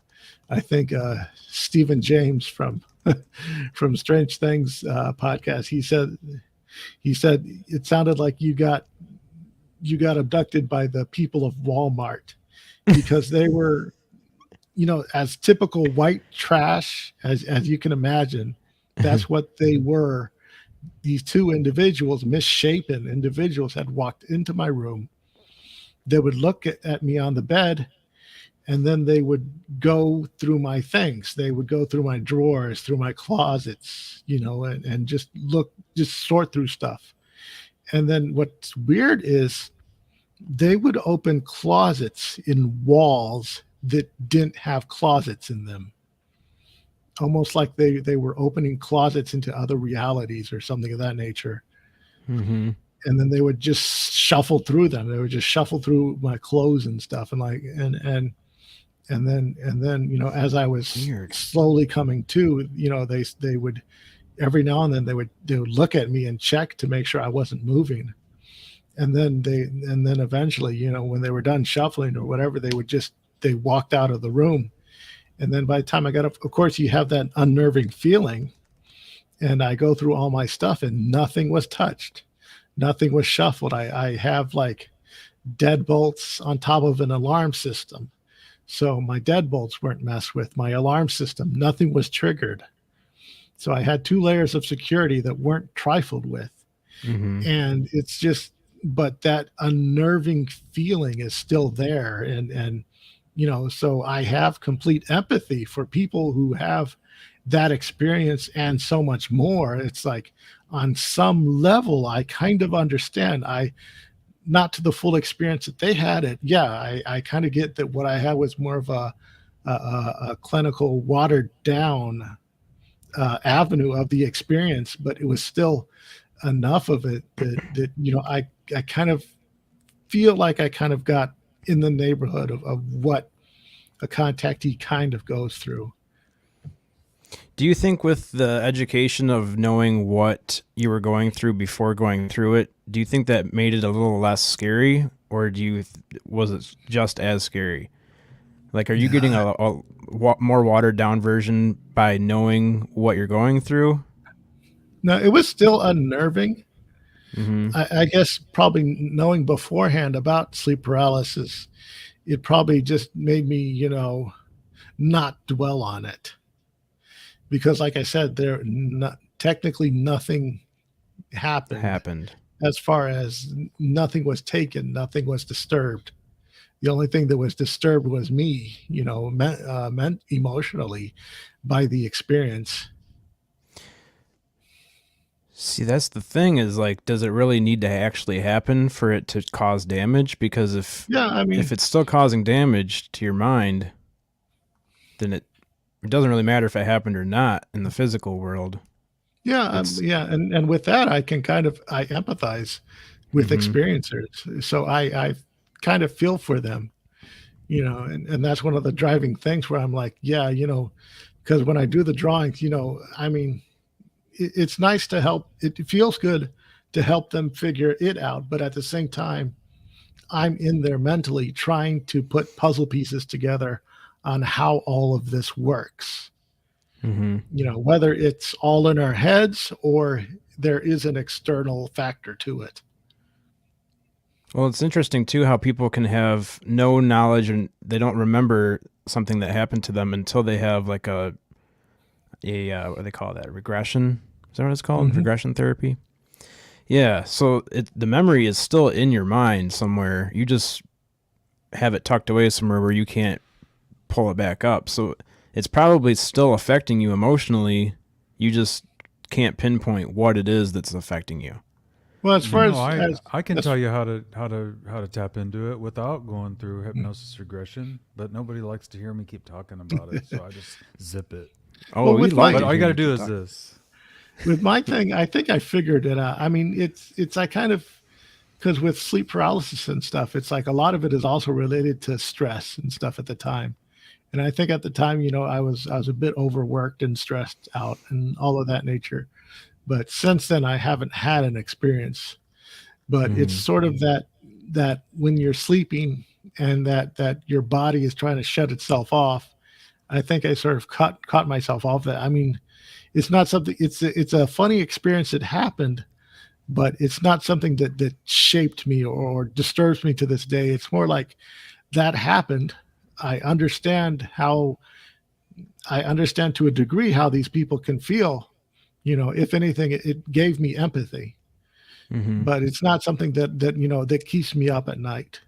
I probably should draw the figures sometime and try to you know bring them out because I'm surprised they you haven't. one of them was yeah I know because one of them was like wearing plaid, not the brick red and black plaid, but more of it's like you know green with or blue with green stripes and stuff like that, and I think in another one was like had a black shirt that didn't fit, so his belly hung out and stuff like that, and it was rather goofy and comical because they were human, but they were misshapen. Can you still recall the images in your head like right now, or is that just from just from like the plaid shirt? Yeah, I'm sure I could detail. it happened a while ago, but I'm sure I could recreate it, no problem. That's pretty interesting because most people forget their dream. Like they say, write your dreams down as soon as you wake up because you're gonna forget them. Yeah, I mean So it's interesting. it was an experience, you know, and it definitely stuck with me, but it didn't like it bothered me in the moment, but I don't think there's like no long lasting like I'm not losing sleep now because of it. You know, that's good. it's just a thing that it helped me to understand an avenue of the experience as far as the paralysis nature of it. Mm-hmm. There's a lot of people that think that when you're in that state, that you're actually living a real life, just in a different dimension or like a different reality. Yeah, the Mandela effect. Yeah, which is pretty. It's pretty crazy to think about that you could actually be living two different lives. Maybe this one is just like maybe this is the dream state, and then when we dream, we're actually going back into the real I like reality. Grant Cameron's theory that, and you know, I was just thinking about it when I was over on Ben's store right now, and I saw a picture of me wearing a Chupacabra sweatshirt, Oh yeah, and I was thinking to myself, what a character I've become. You know, this spooky Morales dude. It's like, yeah. and aren't we all just characters? You know, Grant says we're in a play, a great play. And that's kind of yeah. Yeah, it sure feels like it. Like the Truman Show. Everyone's playing a character. Yeah. Where- You know, my place was haunted for a little bit. Oh, And I yeah? think the ghost left because I bored the shit out of her. And spirit is all around us. Spirit is everywhere. Yeah. Let me tell you this story real quick. Yeah. I had just moved into a new place, and I had there is some sense where you can like sort of feel like presenteeism in there, where you sort of feel like there's a presence, but you can't pin it down. And when I would do my work, I'm near the monitor, it's flickering, I have all my lights off, and I would catch a flicker of a figure walking up and down the hall. And it was like the size of a little girl. She had the beady, white eyes. She was all black, and it's sort of that as usual, blacker than black, but her hair was up and out like snakes. And like she was, as if she was flowing underwater or something like that. And I would just, experience, I would just see, the out of the corner of the eye type of glimpses of something there, and of course my heart would jump, like the sudden surprise, and then it would like flicker away. And I experienced that heavy presence for about like maybe a few months. And then I talked about it on Facebook, and then all of a sudden I felt like this weight came off my shoulders. And then I'm like, wait a minute, I think I just scared away the ghost, because I think what I felt was it leaving. The second I talked about it, it left. Oh, weird. Yeah. It's almost like it had to be acknowledged. Like, oh, I'm actually here. You need to not be here anymore. I need to go. Yeah, but I tell myself it got bored because it got tired of watching me play XCOM all day. Right. Yeah, I think about that too. Like if I'm just sitting here watching YouTube and podcasting, I'm sure the ghosts in here are pretty bored. They're like, so what else do you do? Yeah, it's like that's why they knock shit over. Yeah. So that way, they can get some attention and shit. Yeah, it gives them something to do. Give them something to watch when you freak out. Mm-hmm. Yeah. So well, damn, Chris, this was an awesome show, man. Yeah, it was great. You gotta let us know when you get your coloring books published. Yeah, I mean, when I finish with the book, I'll definitely come back and promote it and stuff like that, and I'm sure that the author would appreciate that. Yeah, and, absolutely. Thanks for letting me come on and talk about this and share some stuff with you. It was great. I mean, absolutely. I remember briefly discussing this stuff with Big Willie on his show, and it's nice to come back here. And I think, you guys got to see a whole lot more this time, on your show, definitely. Yeah, I appreciate you bringing the visuals. That helps a lot. Yeah, and it was nice. Amazing work. It was awesome. Yeah, and I definitely like sharing how I like to, how the sausage is made, type of stuff like this. I really didn't get a chance to talk about that before, and I love talking about that. Right. Thank you for sharing it.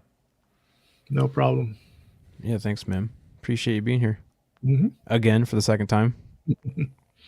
And yeah, just let us know when you have when that book's finished, and you can definitely come back on. Yeah, sure. Sweet. And then everyone can find you over on your Instagram, right? Over at Conspire Theory. Yeah, it on would Instagram. be best to go to Instagram, Conspire Theory, all underscores between them. And hopefully next time you guys see me, I'll be on Cassie's show, because that's where I thought I was going. And then she let me here instead. So she pimped you out over here. Yeah, it's her fault. So blame her. Next time you can catch Chris over on Oracles and Beyond. Show, Cassie. I thought I was coming to your show. You owe me your show. I need to come. I want to come on your show. If I knew that I was coming to Chad Smith's show, I would have said no. Because like I said, Chad's a square. I'm just too much of a square. I need to get more into the. Need to be more dangerous. Right, Spooky? Right. You're gonna draw me. Next, you're gonna draw me in like a cube. My face. Get me out of here. But yeah, I definitely. Hopefully, next time I'll be on Cassie's show, and then we could talk crystals and stuff like this. Yeah, there you go. Yeah, if you go over there, you're gonna have to talk crystals and oracle cards. Oh yeah. She'll have you 'Cause drawing up an entire Oracle card deck for. Because I got a Ouija board story that I know that she would love. Ooh. So we'll hear Ouija that board. on Cassie's show. Yeah, for sure. Cassie says, okay, yay. Yep, you're going to be over there next. Yep. Oh, Lord, Cassie. The big ones. Nobody has time for the small decks. You got to have the big decks. Yeah, so if you guys want to check out, or if you want to email Chris for any business opportunities, check out Conspire Theory or Conspire a Theory at outlook.com. Mm-hmm. Yeah, Thank you, and on the show, I think my latest episode is an interview with Tom Whitmore about the Majestic 12 documents. Ooh, that'll be a good one. Sweet. That's cool. Well, cool, man. Yeah, let us know when you get that when that book's finished, and we'll have you back on. All right, thank you. Thanks, Chris. Thank you, Chris. Well, that was fun, Spooky. Dude, how lucky are we to have people as talented as that come and interact with us? I mean, that dude is brilliant. Right, and that's a super good idea with drawing experiencers, like what they see, because so many people have such a hard time explaining what they saw to someone, where if Chris draws them, a picture of what they saw, they can just show people, like, this is exactly what I saw. That's why I wanted to thank him and you and people like you in this community that are willing to hear people's stories and experiences and just with an open mind, so that way, he translates that into art to help people understand what people are saying they've experienced. It's just amazing. Yeah. It's a service that I'm sure not too many people know is out there, Mm-hmm. Yeah, I don't know. Chris says, if you have questions, just hit me up. Thank you so much, man. We'll see you over on Oracles and Beyond's channel next. Because this one's got a square for a host. That was funny. Just a square. And if you catch me now, I'm always teasing Big Willie and making him cry. Oh, yeah. Oh, sorry. Oh, sorry.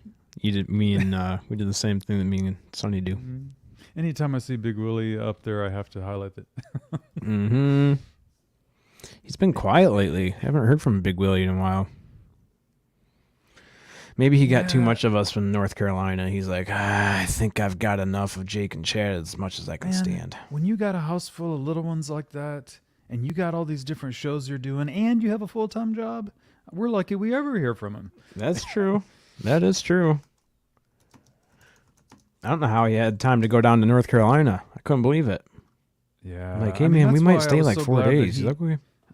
I was so glad that he was able to make that trip because I know he really needed it. Yeah. Yep, you could tell. Especially like when he was sleeping in, we went to go wake him up and we're like, he probably never gets to sleep in. Let's just let him sleep. And then it got to be like noon. We're like, okay, time to get up. Let's wake him up. We gotta go to the battleship. I want to go back there so bad. That's what I've been thinking about the whole time, is that battleship. Oh, nice. Yeah, I want to go and there's less people. You kind of felt like you were being rushed through there. Because you'd be reading one of the descriptions on the wall of what you're looking at and get halfway through there and people would be like shuffling behind you, a whole family. Like, oh, I'll move. I'm going to put some of Lee's new album that he put up on YouTube. Use some of that for our background music.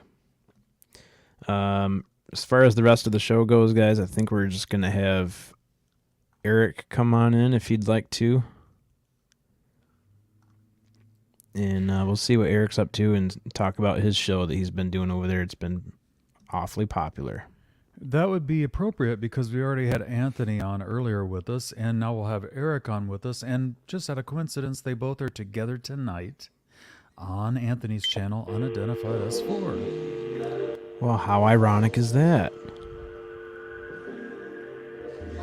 And we got AAP's Variety Channel in the chat. Bam! Great! Everybody go over to AAP's Variety Channel and subscribe. Please.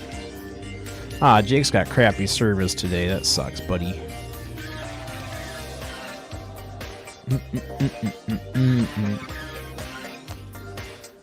Oh, Jake's bringing up the box of limp roosters. No.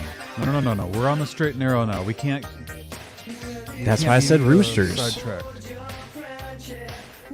Hey, Chad, do we have time to chat for a minute about something? Because there's something really that's disturbing me in my life, and I need help fixing it. Oh, Lord. I could do this off the air, but you're coming to me for advice? Look at this is bad. The last. See, I sleep a little bit. I don't wake up, at 4 a.m. to watch her. So I always watch the replay of Alien Girl 111. Mm-hmm. The last few mornings I've tried to watch the replay. It does this constant rebuffering during her show, and I can never really make it through the whole show. So I went and I reset my internet a couple of times thinking it was me. But her channel is the only one that's doing that when I rewatch her shows. Why is it rebuffering all the time on the replay? Maybe you're watching it too soon. Like, is it immediately after she uploads it? Well, that doesn't make any sense, because even like right now, I should be able to watch it, and it shouldn't. Are you watching it on your phone? No. Huh. And Let me go to Alien Girl. That does that. Well, I'm watching it right now on my phone, and it's crystal clear, like 720p. Well, I'm not saying that it is constant rebuffering. It'll play a little bit, and then it'll, like after a minute or two, it'll start rebuffering. Oh, that's weird. And then it'll come back, do like a minute of good video, and then it'll go back to buffering again. Man, I don't know. She blocked you. Who blocked me? No, I think Connor's saying that Alien Girl blocked me. Oh, that's why. We'll have to ask. Well, she wouldn't know why. I don't know why that would be happening. I almost messaged her about it, but I don't want to get her worried about it. She'd freak out. She'd be like, "What do you mean? What do I need to do wrong? Or what am I doing wrong?" Well, I was hoping it was something that we could come to an understanding, fix about, other than me having to bother her about it. Oh, wait. Now you might be onto something. Jeanette says, same here. I can't watch her live. I watch... Oh, wait. Never mind. No, I see what she means. No. She does the same thing you do. I mean, but, if I watched Alien Girl live, it would be 4 a.m. That's just too early for me. Yeah, that's true. Jeanette, are you having issues too? Or does it just play right straight through for you?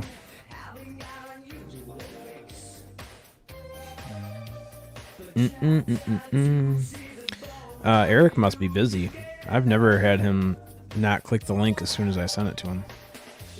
Is this new Lee First Floor Audio music? It is.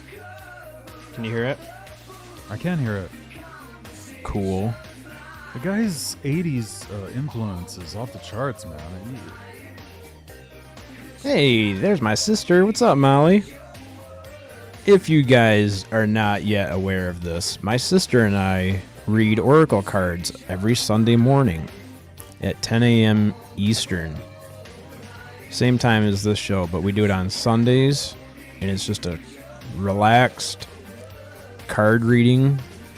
We go for about, I think we go for about 3 hours usually. We try to get as many people in there as we can read for. So that's every Sunday, and we do that over on Cassie's channel, Oracles and Beyond. So please go over to Oracles and Beyond. I'm sure everyone in here is already subscribed to Cassie, but if you're not, go over to Cassie's channel, Oracles and Beyond, and subscribe. And turn on notifications, and join us every Sunday morning for a nice little relaxing Oracle card reading. Molly reads tarot, too. She's got some tarot cards. So it's pretty fun. Everyone has a good time over there usually. Jeanette says it's so heavenly. Y'all should check out. I can't read. See? Probably shouldn't read on Sundays. I think heavenly is the perfect description because it is so perfect for a Sunday morning. It's such a chill vibe, and I actually popped in there last Sunday, and I was like, that was a great way to start my Sunday. Yeah, that was fun having you. You actually popped up on the screen. It was awesome. Thank you. We had a guest. It was our first guest on the Oracles and Beyond Sunday morning card readings. Jamie, I'm so proud of you. You have no idea. You are the best. And I need to fix your... Wait, is everybody's like that? Let me see. Cassie's isn't. Cassie's picture fills the whole thing, and Jamie's has got a white... I wonder if I could fix that for her. Yeah, everybody else is filled in except hers. She's got a white square around the circle part. I know how to fix that. Go up here to banners, or no, brand, and change the theme so that it looks like this. And then we'll see what it I looks can't like. believe I just saw my picture on UFO Garage Boom.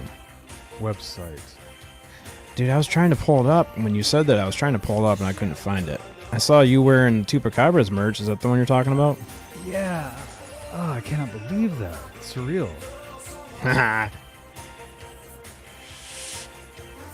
We haven't done that in a long time. We should... Remember how much we used to pull up UFO Garage's merch store? Yeah. Do a little advertising for them. I can't do Those it while are I'm playing brothers. Lee's music. Oh my lord, Jamie. Good lord. Just can't resist. She can't. She's Temptation. trying so hard. She's trying so hard. This was the first day, so we'll see if it gets any better. I just feel I'm worried about the next victim that she attaches. It's herself gonna be to. me, probably. Who's gonna be next? Oh, what if you have a secret wife, hidden away that we don't know about, though? So she's got to be careful. Right. Jake's over She's here gotta looking be for sure. Linda. Jake, have you found Linda yet? You haven't found Why don't you Linda? play a little Linda for him, man? Do it for your cousin, man. Looking for Linda. Come All on, right, you let's know see. He needs to hear it. Where's it at, Jake? Is it on this playlist? Yep, I think it's on this playlist. Here you go, Jake. Just for you, buddy. Oh, Linda. Oh, Linda.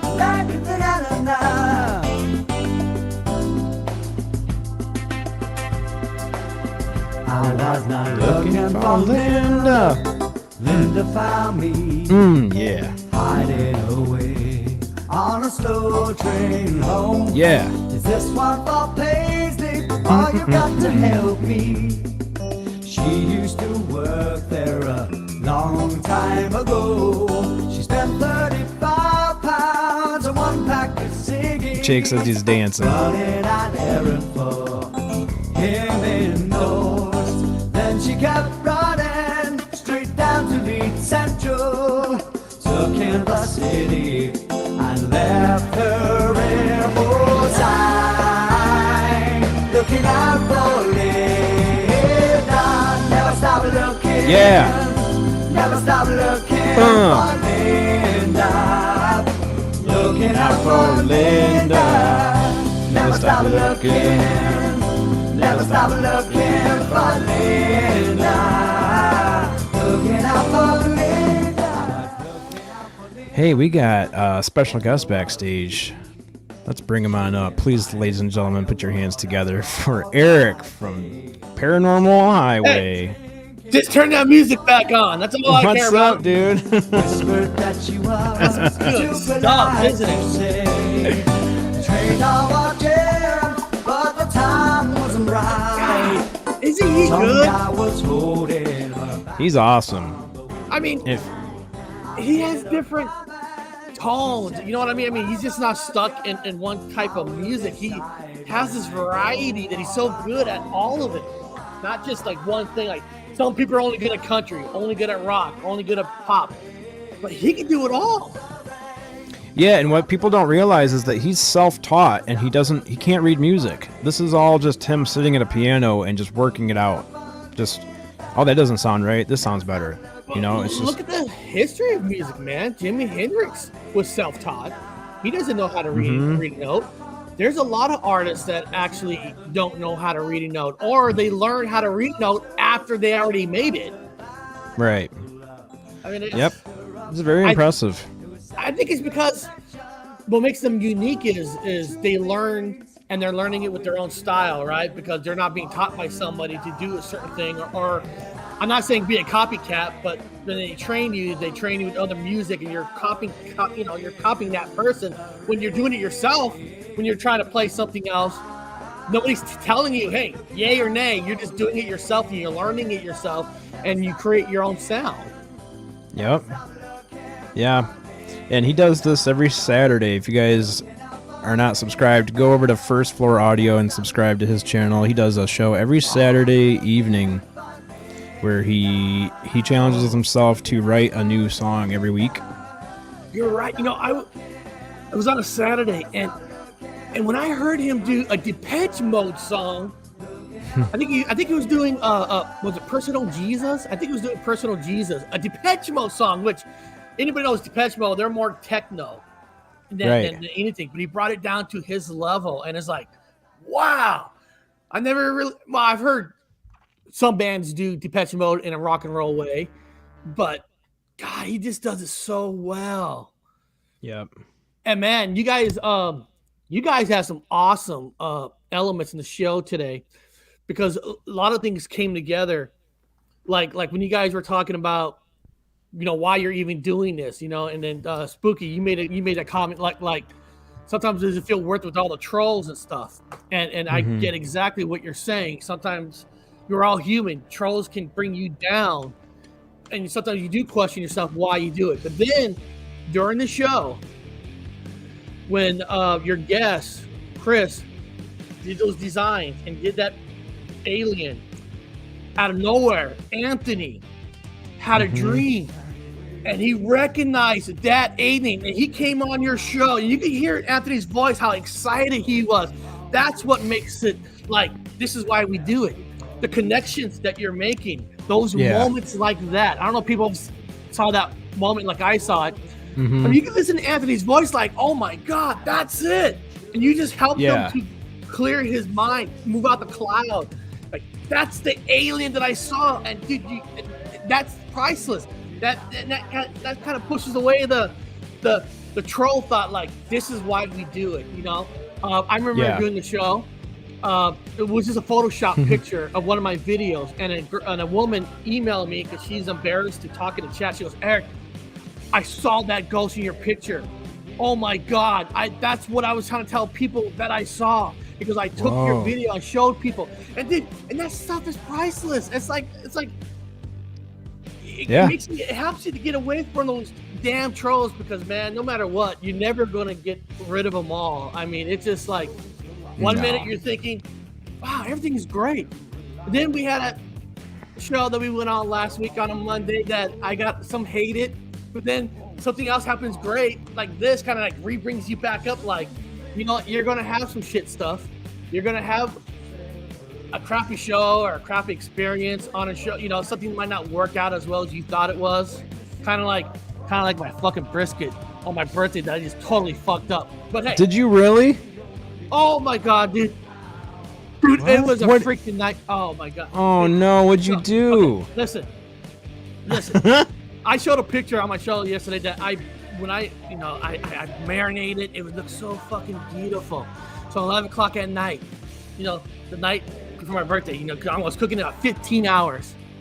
Got the temperature 195 to cook from 11 to 8 o'clock in the morning. So 2 o'clock in the morning, my dog has to take a crap. So I'll go in the back door, and I saw my brisket living on fire. So what? I don't know, maybe I don't know. It's a pellet machine, so I don't know. There's not really a flame. It's a flame that creates smoke. The brisket was on fire? Well, not all of it, but it's like I must have just caught it because the temperature was still good in it. A little crispy, but when you cook it for long periods of time, it's all right. Yeah. So I got it fixed, got it back to 195. But now you can't really sleep because now you're worrying about something else is going to happen. So about 3:30, I took my head out the window in the middle of the night. No temperature.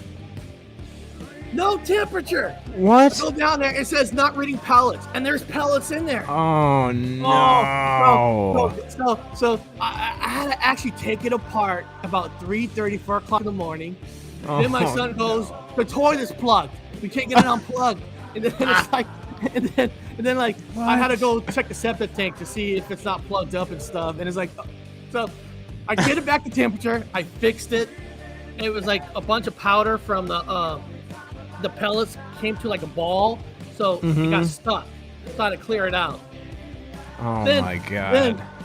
Then after at 8 a.m. you're supposed to wrap it in bush paper, you know, and that's where you get the smoke and you get the moist. So I put it in bush paper. The temperature was a little higher than I wanted at that time, but because it cooked on a high temperature. So I put it in there. I go back upstairs. About an hour, I saw all this smoke. The whole bush paper is on fire. Oh my god! The whole thing was on fire. So I was like, oh my god, Eric. So I that took it out, sucks. right? So I thought, hey, I'm gonna slice it up, and I'll cook it like sliced, you know. But when I cut it, it was already done. It was like well done. So it became where I wanted to be liquid and just eat in your mouth. It came like a steak or like a roast. I mean, it wasn't bad, but you lose that flavor of that softness, and it's like. And my wife's good-hearted. She goes, you know, you learn, you know, you'll do better next time. But yeah, I go. But the thing is, a brisket's so fucking expensive. It's not something you can buy like every day. I mean, a big brisket's like $60. Yep, that's what I was gonna say. Is like it's not the cheapest cut of meat, and it doesn't cook fast. Like it takes a while. It's an investment, time investment. You know, and you just don't know in life because before that, I made carnitas. I cooked a pork butt on it, and it came out beautiful. So I thought I was on a roll. Oops. And then so that day, my birthday on Sunday, and I was like so tired. By the time Bigfoot and On went on Space Out Radio, I passed out. I just couldn't stay up. Oh man. So that's why I didn't do a show the morning of Monday. I did it at nighttime because I had nothing done because I got no sleep that night. Yeah, I can imagine. Yeah, I used to run a smoker. Did you go? You know what, guys? I'll tell you what. It sucks once in a while to have your birthday on a Mother's Day because we respect mothers. But one thing about Mother's Day, every restaurant is full. So that's why I decided to do a barbecue because it's almost going to be impossible to get into a restaurant on Mother's Day because it's just packed. There's Eric cooking his brisket. And dude, I never thought it was gonna catch on fire because it's a pellet. But enough oil must have dripped. And dude, I skinned it. I got all the fat off of it. So I don't know. I mean, I don't know what caused. That shouldn't happen. Cooking at 400 degrees, it really basically just cooked it all in 2-3 hours when it's supposed to be 15 hours. Well, and like when you cook like a pork butt for pulled pork, that puts out way more grease, I would imagine, than brisket. So that would catch on fire even easier. Yeah, and they come out perfect. And the difference is, you know, at least with the pork butt, I do it in the daytime, right? So I'm always constantly looking at it. So if something happens, I can fix it. But in the middle of the night, you're thinking, I'm going to go to sleep. Everything's going to be all right. You know, if I was awake and I saw the temperature go up, I would have been able to go out there and adjust it. But, you know. Yeah. It is what it is, right? It is what it is, man. Those are the types of experiences you just have to live through to learn. Yeah, so Enzo, I didn't go to a restaurant Sunday, but we did go to Red Robin yesterday. I mean, I still had that, Red Robin sends you your free birthday hamburger. Oh. So I went. Wait, Red Robin gives you a free hamburger on your birthday?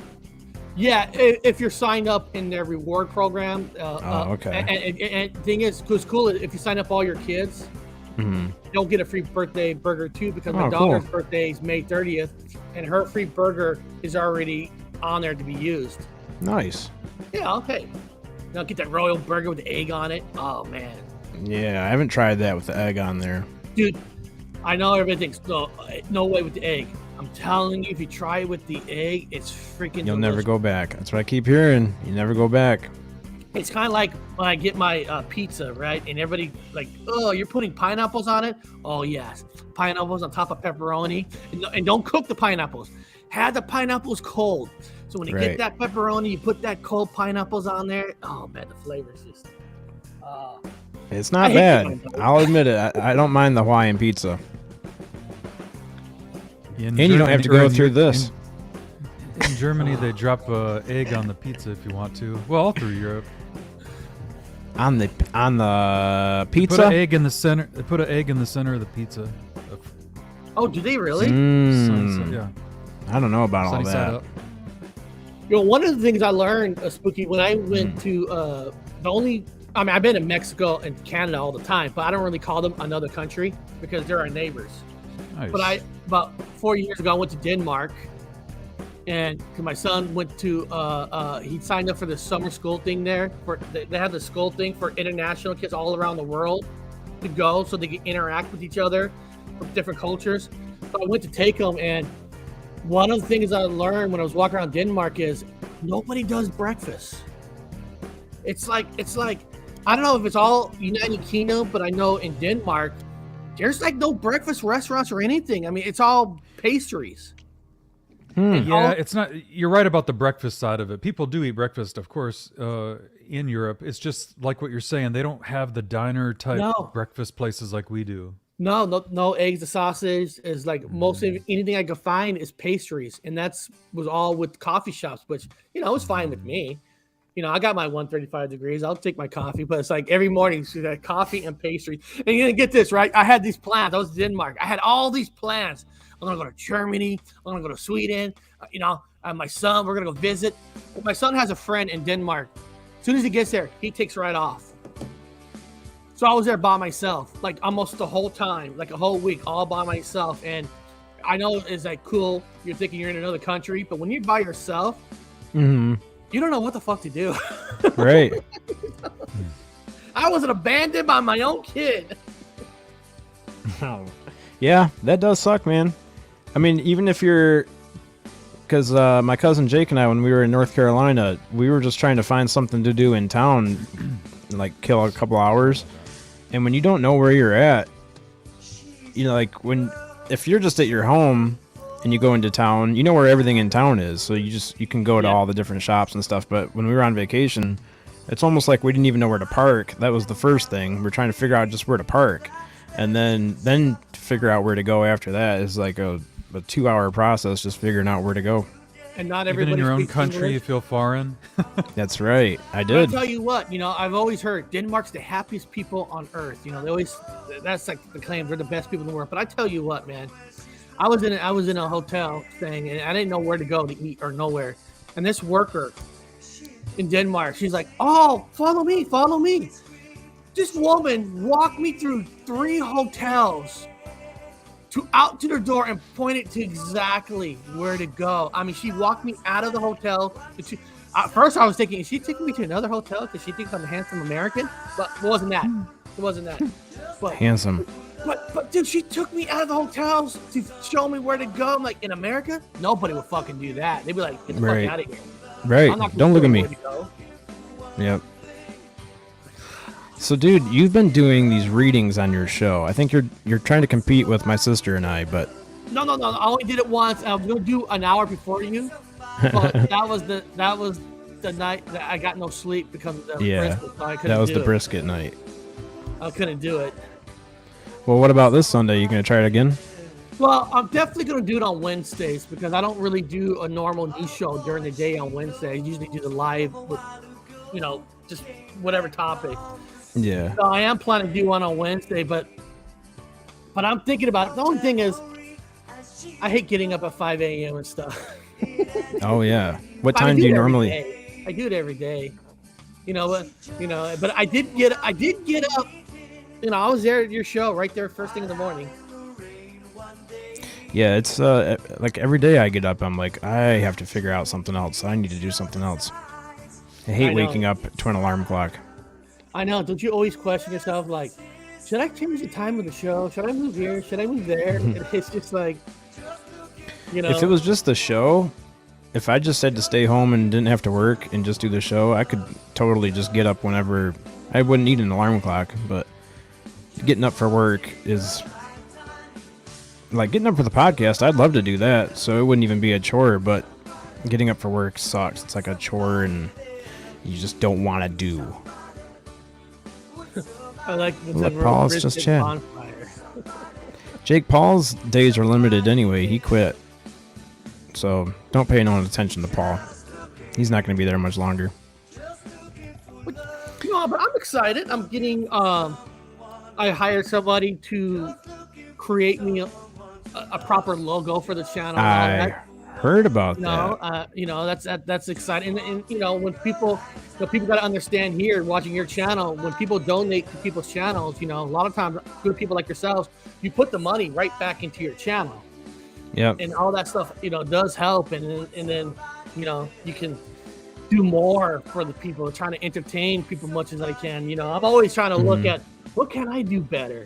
Now I'm looking into building overlays, trying to make things look a little bit more professional, in a fun way, But yeah, did I hear you say that you're using a different streaming service or a different program? No. Oh no. I'm still on Streamer. I'm thinking in the future. Okay. I might. I mean, I do have OBS downloaded, but I've never tried OBS. There's a lot you got to do on an OBS, and sometimes StreamYard is easier, but sometimes, like I practiced last night on the show, bringing in an overlay and then getting it off with the video. It's a lot of work for one person. On StreamYard, I don't have like an engineering person in the background just to run the graphics on the screen. But if you go to OBS, there's even more you got to do.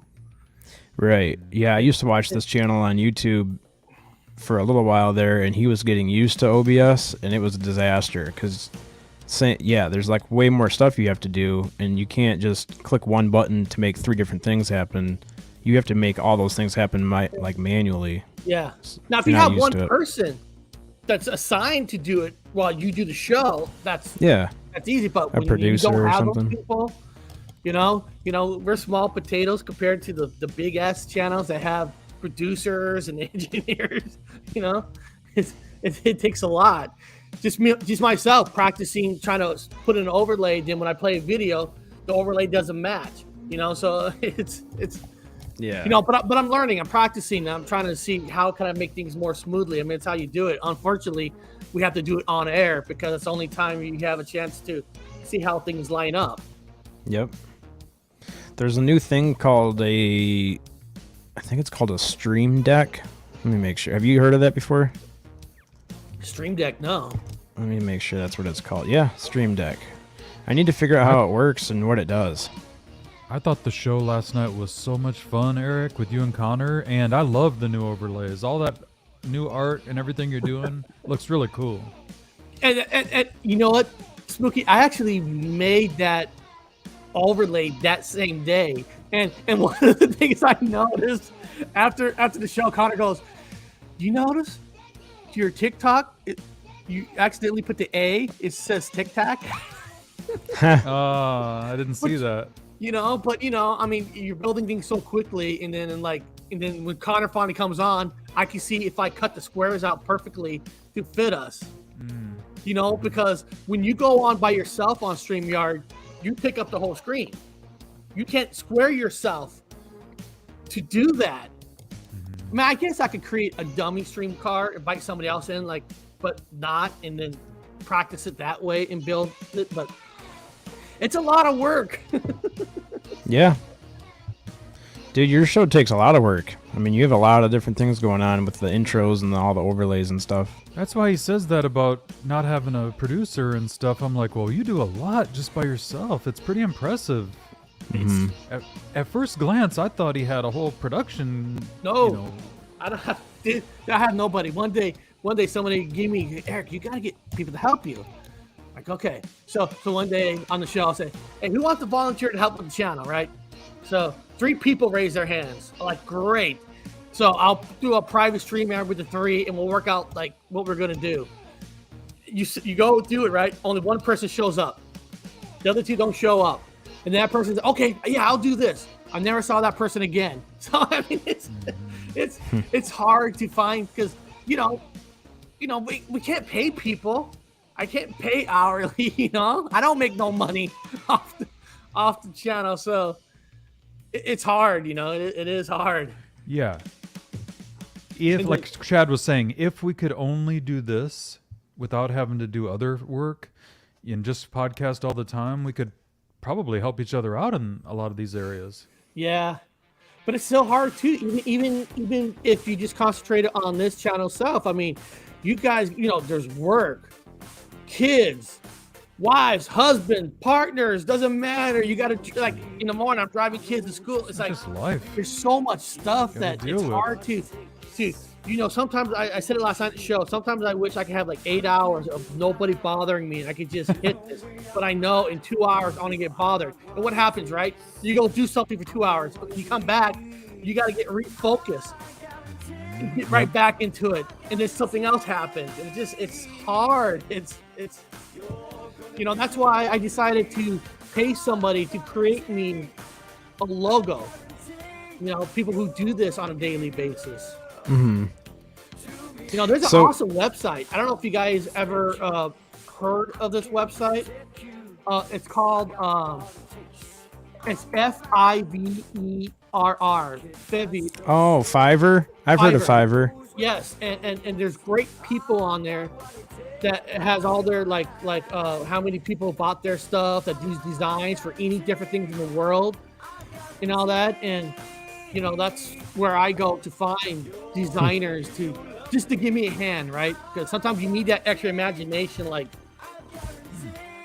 a little push. So I'm excited to see what he comes up with. Yeah. And send the example, and then what I'm thinking is when I get those examples, I'm actually gonna, when I get it from him, I'm gonna play it on air and let the people in the chat in the chat look at it too and give their opinions. Kind of like everybody involved. Like, what would you change on it? The color, this. So who made the Paranormal Highway logo? Is that just you messing around in Canva? That was me. That was Okay. me. That looks pretty good too. I had to do it really quickly and all that. So I took two different styles and just combined it. That's why you got like white color, red color. Yeah. But I just wanted different something that doesn't look like anybody else's, because I'm gonna redo the tea tree stuff, and I want to do it with the fresh cut logo that was just made just for me. Makes sense. You're doing your show today at 12 or so in an hour, right? 10:30, yeah. Yeah, and then Very at 5, cool, and then man. 5 p.m. Pacific time, myself and Connor are going to be going on Anthony's channel, Unidentified S4. Yeah. And because We had both of you on today. because he's on your show and he talked about what happened to him, I'm Yeah. taking over his show, because it ain't going to be about me and Connor. It's going to be about him. I want to know more about that, because that is interesting stuff. Yeah, feel free to use links or use clips if you want. Oh God! I mean, see just the think private about it, chat? right? It's one thing to have a dream about something, but then it's something else when you wake up and the parts that you dream on your body, you really got pain in those areas. I mean, I get it, like sleeping on your arm, you can get pain. Maybe you had a dream, but where he says that thing happened to him, and he woke up with feeling that kind of a pain, there's something there. I would say Right. that what I just gave you, Chad, is probably one of the biggest things to happen in ufology. Yeah, let me share my screen and let everyone This know. was This just is pretty big. This was just tweeted by Jeremy Corbell. This is a big deal. Congress hasn't held a public hearing on UFOs in over 50 years. Next week, that's going to change. Representative Andre Carson will lead a hearing in the House Intelligence Committee on UFOs and the national security risk our government says they pose. That's cool. Yeah, big deal. First time in over 50 years. It depends, it's going to depend when you watch it, how they do it. Are they going to just treat it like, well, we recognize that they're UFOs, and of course, all UFO is unidentified flying objects. You're not admitting to anything that they're aliens, life form, and all that. So I'm curious on what approach they're going to take, because when you listen to the presidents, right? I played a lot of the president clips on my news channel, them saying like UFOs are real. Well, of course they're real. They're identified flying objects. I mean, you can throw anything in the sky and not recognize it. It's called a UFO. But will they like admit that these things are beyond what we really know? You know, how far will they go? Because you know that people who become get in Congress, they don't know everything, because people in Congress they go in and out. They win an election, they lose an election. There's only certain people in a government that will actually know the full truth, because they're not elected to be in and out. They're going to constantly always be there. That's the problem. You don't know. You know, I mean, it's going to be interesting as hell, right? Because we want to see what they're going to say. But yeah, it's cool that it's public. Give us smoke, you know, because popularity, right? You know, because listen, if you're in Congress, right, and you already won, you're like, wow, if I talk about UFOs, maybe I could get these people to vote for me too the next time. So it's like, it's going to be interesting. I'm going to see what they're going to say. For me, the interesting part of this is not what I expect to hear or to even learn. It's the fact, and here I'm going to sound like Lou Elizondo for a minute. It's how far we've come in the last few years on the subject. To even be able to talk about this, to be having public hearings in Congress about this. That is the key that we should take from this. Oh, Spooky, you're absolutely right. You know, a couple of weeks ago, I played a video clip of Sammy Hagar talking about his alien abduction. I mean, people are... Would you ever imagine this 5 years ago? No. And it's like, I know people hear from us, they might call us crackheads or whatever. But then sometimes when you see a music star you respect it, a musician come out and say, hey, yes, I've seen a UFO like Sammy Hagar. I respect the hell out of that guy. Him coming out, not just saying he saw a UFO. Sammy Hagar talked about being abducted. I mean, that does a lot to communities and people that believe. Now, of course, you're going to have those people say, oh, he's a shell. They're paying him. Shut up. People coming out telling these stories, that helps. I mean, it truly does help. Yep. You know, you're always like, Spooky, you know, you're always going to have trolls, the deniers going to say, well, they're getting paid now. It's kind of like last night on my show, you saw that I talked about, I don't know Joe Rogan and Tom DeMar personally. Maybe they are truly into this stuff. I really don't know. But maybe they just do it for show. I don't know, but they still help. I mean, if you like Tom or not, I like him from Blink-182. He's great. But hey, it does help bring young people to look into it. So it's always going to be a positive.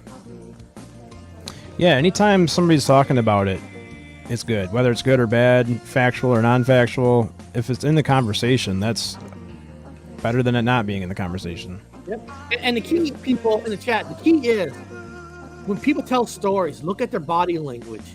Listen how they're saying it, because you can tell when somebody's really love what they're saying. They're really energetic about saying, like I said this about when Anthony's on the show, you could tell he was excited. You know, he was about that picture. That wasn't fake. That wasn't acting. And he was really excited. Judge how people say things that, you know, that's sometimes, unfortunately, that's how we're going to judge on, is this guy real? Is this guy not? You got to look at their body language, how they're saying it. You know, it's, if somebody comes out and say, yeah, I saw one last night. It was red. Sometimes it goes blue. It got close. Then it flew away. You know, but then somebody comes out and say, oh my God, guys, it was red. And it was just coming out of nowhere. You know what I mean? I mean, when somebody's excited, that's the truth. Yeah. Now, don't get me wrong. There's some good actors out there. I mean, there are, but more than less, you can really tell a lot by somebody's language, body language. Yeah, Amber Heard's definitely not one of them. But Chad, wasn't her. Chad, that wasn't her poop in the bed. That was a dog. Yeah, that's what I hear. You see the one clip of her? My dog step on a bee, and she like turns her head like, your dog step on a bee and look like you're about to go in tears. What? I'm serious. I don't know if you saw that clip. My dog. No, I haven't seen that one. I'm like, what a fucking actress. Yeah. You know, you can just type in Amber Heard talking about dogs stepping on a bee, and you look at her action like, wow. I mean, it's like these people aren't actors or actress. Right. Yeah, I haven't seen that clip, man, but the stuff that I have seen on that case is pretty crazy, pretty laughable. You know, And I think Dub's just up there having a good time. Dude, they're both fucked up. Okay, nobody's ever gonna know the truth behind the door. And honestly, sometimes I don't even care, because if that was me or you up there, nobody would give us the benefit of doubt at all. Even if we say that our wives or what our girlfriends took a shit on the bed, people think we're automatically making it up because it's Deb. He's not lying. I'm not saying he is, but I'm just saying guys like us, we will never even get the benefit of the doubt. We're guilty as the first day we step into that courtroom. Yeah. Chris Holm says, I need a clip of Spooky about to spit his coffee out when I drop the Amber Turd comment. See if we can get that for you. That was a good comment. That was good. See, that was real. That was real. Yep, that was a real reaction. Chris, I didn't realize that you worked 12 hours on midnight shift. That's pretty impressive. I'm on midnights, but I only work 8 hours right now. The auto industry is a little slow right now. Need to get those chips. Dude, I just saw, was it Intel, I think it is? Just dropped like, I want to say it was like $30 billion or some huge number on a new factory in Taylor, Texas, actually, to make those microchips that everyone needs so badly. But I just thought it was interesting because it's like the home of UFO Garage, it's the home of JoJo Bone, and now it's the home of microchips, the largest microprocessing plant in the country. Are these chips going to go back of our heads? Hopefully they're going to go in cars so we can keep making cars. I'm having a hard time getting some microchips for the vehicles. Yeah, the car industry, it's kind of a weird industry. They said like used cars actually gone up more than new car, but the problem is a lot of people don't realize they go, I'm going to buy a used car. So they're thinking it's going to be cheaper, right? So they go to a car lot. But interest rates on a used car is a lot higher than a new car. Not realizing that a new car sounds like it's more money, but usually with a new car, you got to have decent credit, and your interest rate will be lower. So technically, your new car will be cheaper than a used car. But people don't go that far. They don't think that far ahead because then you got a used car, right? No warranty, no nothing. If something happens, Yep. Well, at least with a new car, hopefully you got a good company that gives you 8 years, 80,000 miles, or whatever it is. Whatever, yeah. So sometimes a new car is cheaper with your monthly payments versus a used, even though the new sounds like it costs more. Just people got to do your research. It's all about the interest. Well, remember these used car lots, they make their money off the banks who are giving you the loans. So they want to give you the highest interest rate they can because they get more commission for themselves. They say they're for you, they fight for you. I always hate this. When you buy a car, right, and you got an interest rate, you're like, I'm looking for this interest rate. Well, you get this. But a lot of times when your application is in, if we get it lower, we'll call you and let you know. Yeah. It's all a little game or something. Or they always know. I heard about this. Maybe, Chad, you can maybe save the screw now. I heard that maybe a place approved somebody at a 3% or whatever, and they know, and then they do a contract for a 3.5, and they know they're going to call you and give you a 3 on purpose. So when they call you, say, hey, we got you down a 3. Well, they always had you at 3. It just made them sound better. Yep. I've heard, I mean, I don't know if that's true or not, but I've heard some people work at car lots that's one of the tricks that they do. Yeah, K-Man, actually, I was just thinking about that. Chrysler went through this lifetime warranty thing a little while ago. What year is your Jeep? Because I feel like that was a while ago. Wasn't it like 2016 or something like that is when they did, Chrysler was like, all right, screw it, we're just going to give out lifetime warranties because we need people to buy vehicles.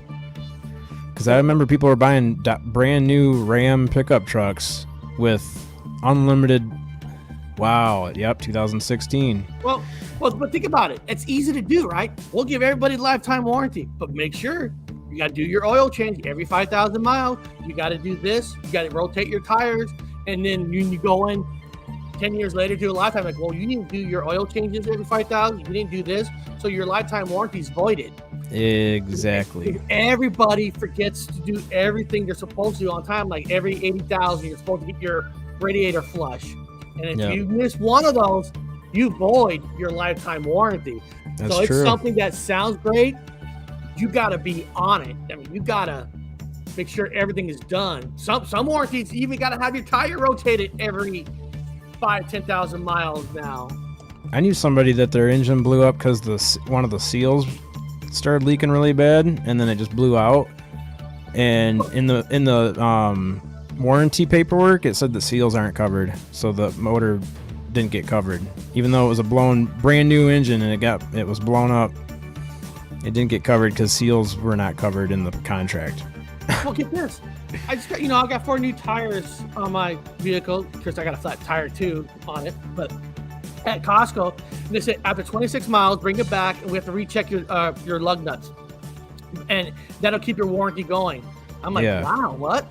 Only 26 miles, and I got to make sure I bring it back, or I could lose my warranty? When does that happen? When do you got to bring cars back to check your lug nuts? Shouldn't it be tight from the beginning? They should. That's what I was wondering too. But yeah, they do say that. Like, once you get your tires rotated, you should come back and have them tightened up. I'm like, yeah, and really? now they tell you to keep your warranty on it, you got to bring it back and get your lug nut checked. I'm like, for 26 miles, like, you do that in one freaking day. Jeff Gordon didn't have to come back in every lap and have his stuff tightened back up. We should get our nut tightened every day for free. I sound like I'm touching my alien girl. For free. It should be free. Oh, so, Eric, you're not going to do your card readings on your normal shows? That's like a separate thing? See, I go back and forth because one thing I look at is if I keep adding it with the news, then my new show goes extra long. Mm-hmm. And then some people don't think it mixes with the news. And then we live in this YouTube world where some people won't watch it because a video is too long. It's so it's hard to find. Do I just want to do like a Wednesday I do nothing in the afternoon, to nighttime. Do I want to do it there instead? So I go back and forth. It's what I don't know, I think it's fun sometimes after the new show. Would you like to hear my opinion? Yes. Your card reading show was so amazing and unbelievable. It was brilliant YouTube. Yep. I think it should be a special occasion thing. Like, you do it every now and then just to like surprise people. Not a regular thing. I don't know why I feel like it should be like more like every few months or something, to where you just drop it on people, and that makes it way more impactful and special. And you're right, Spooky, because you got to get prepared.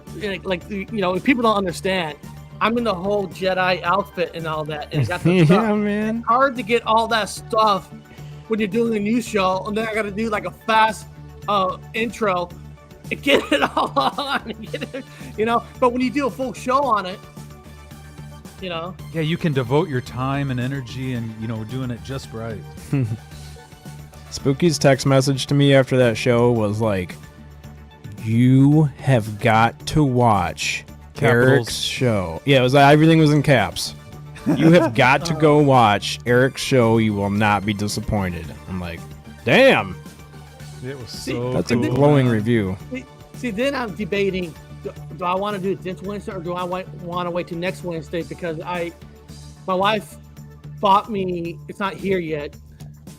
She knows I've been complaining about cameras, for like YouTube and all that, because sometimes, depending on during the day, using a computer camera doesn't look good sometimes, like on the TV and stuff. So she got me a Canon refurbished. I talked her into the refurbished. We don't need to spend that much money. It's $200 cheaper refurbished by the company itself. They're going to guarantee their work. coming in Friday. So I'm like, do I want to wait when I have the actual camera? You know, so everything looks a little better because when I do my little thing, the colors might be better because I have a better camera, you know? So, so I might not even do it Wednesday because I want to wait for that camera to get here. It's hard, It's and I'm so excited when I get that camera. I really am. See, I do have a nice Canon camera already, but the thing is, for live shows, it cuts off at 30 minutes. It cuts right off. Yeah, turns off. We talked about that camera before. Yeah. And there's no way to shut that feature off. No, it's the only model. And the fucked up thing about that model was on the box it said it was made for YouTube. And it's not. But gotta do short videos. This other one is simpler. There's no squares. There's no automatically. You hook it up and it automatically works. So I'm excited to try that out when it comes in. Spooky, is your chat moving? No. Nobody has said anything in 6 minutes. I don't know if that's YouTube. K-Man 847. Yeah. Mm-hmm. Wonder if we're just that boring or if YouTube screwed up. No, I came on. They all left. Like, fuck this guy. That's weird. Like, it says 12:39 was the last message I got, and it's 12:45. That's weird. Once there's in Enzo. a while... there's Enzo. Right there. He's sleeping. Once in a while, StreamYard will have some glitches, too. Because I've seen it on StreamYard, right? You know how, Chad, right now, it tells you how many people are watching. So a couple times, it'll say only 2 people are watching. But I'm watching the chat. There's 4 or 5 different people putting in comments, but it only says 2 people are watching. Oh, that's strange. It's sometimes I don't know why it doesn't read properly, and that's why. So, Mr. Walt.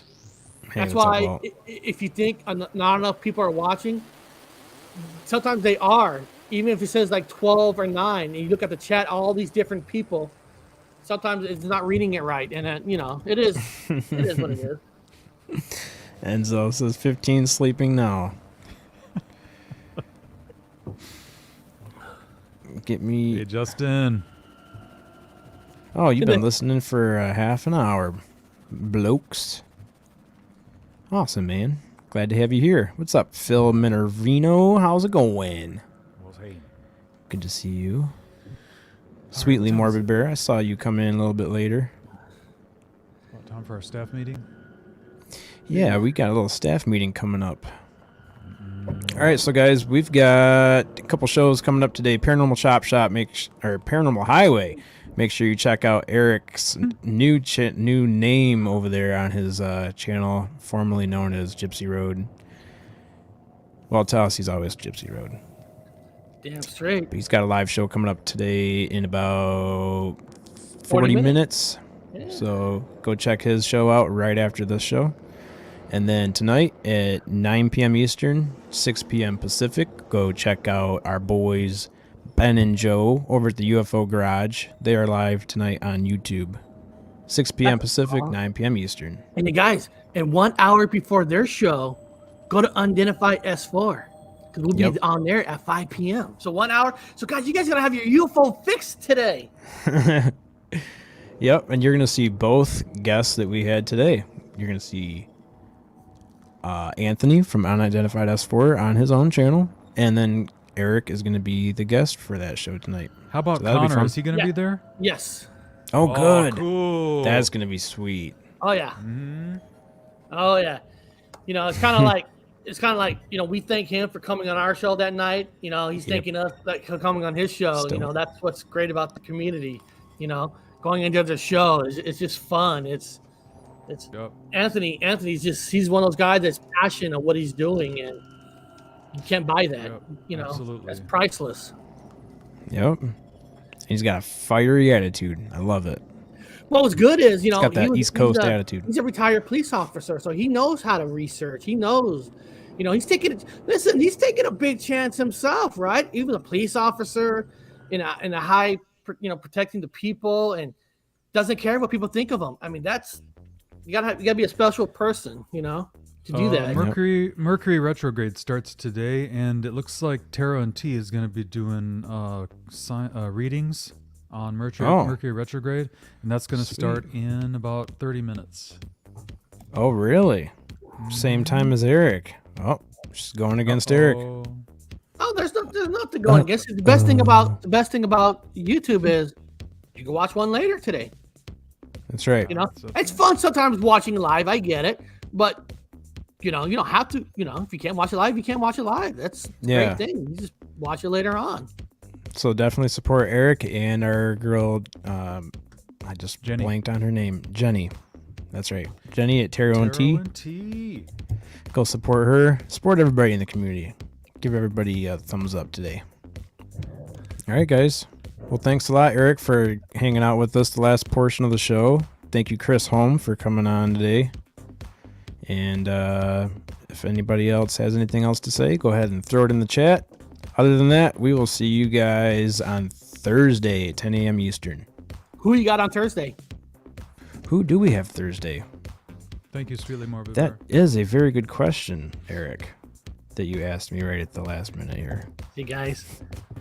Keeping them longer just for you guys. Guys, thank me later. Thursday, we've got Cassie Stefanik. Ooh. I think I'm saying that right. Stefanik. It's either Stefanik or Stefanak. So we will have her on Thursday, same time, 10 a.m. Eastern. Early AF Pacific. Right, Spooky? Yeah, sounds too good. Early. I'll be there. All right, guys. I'll see you on Thursday then. Peace.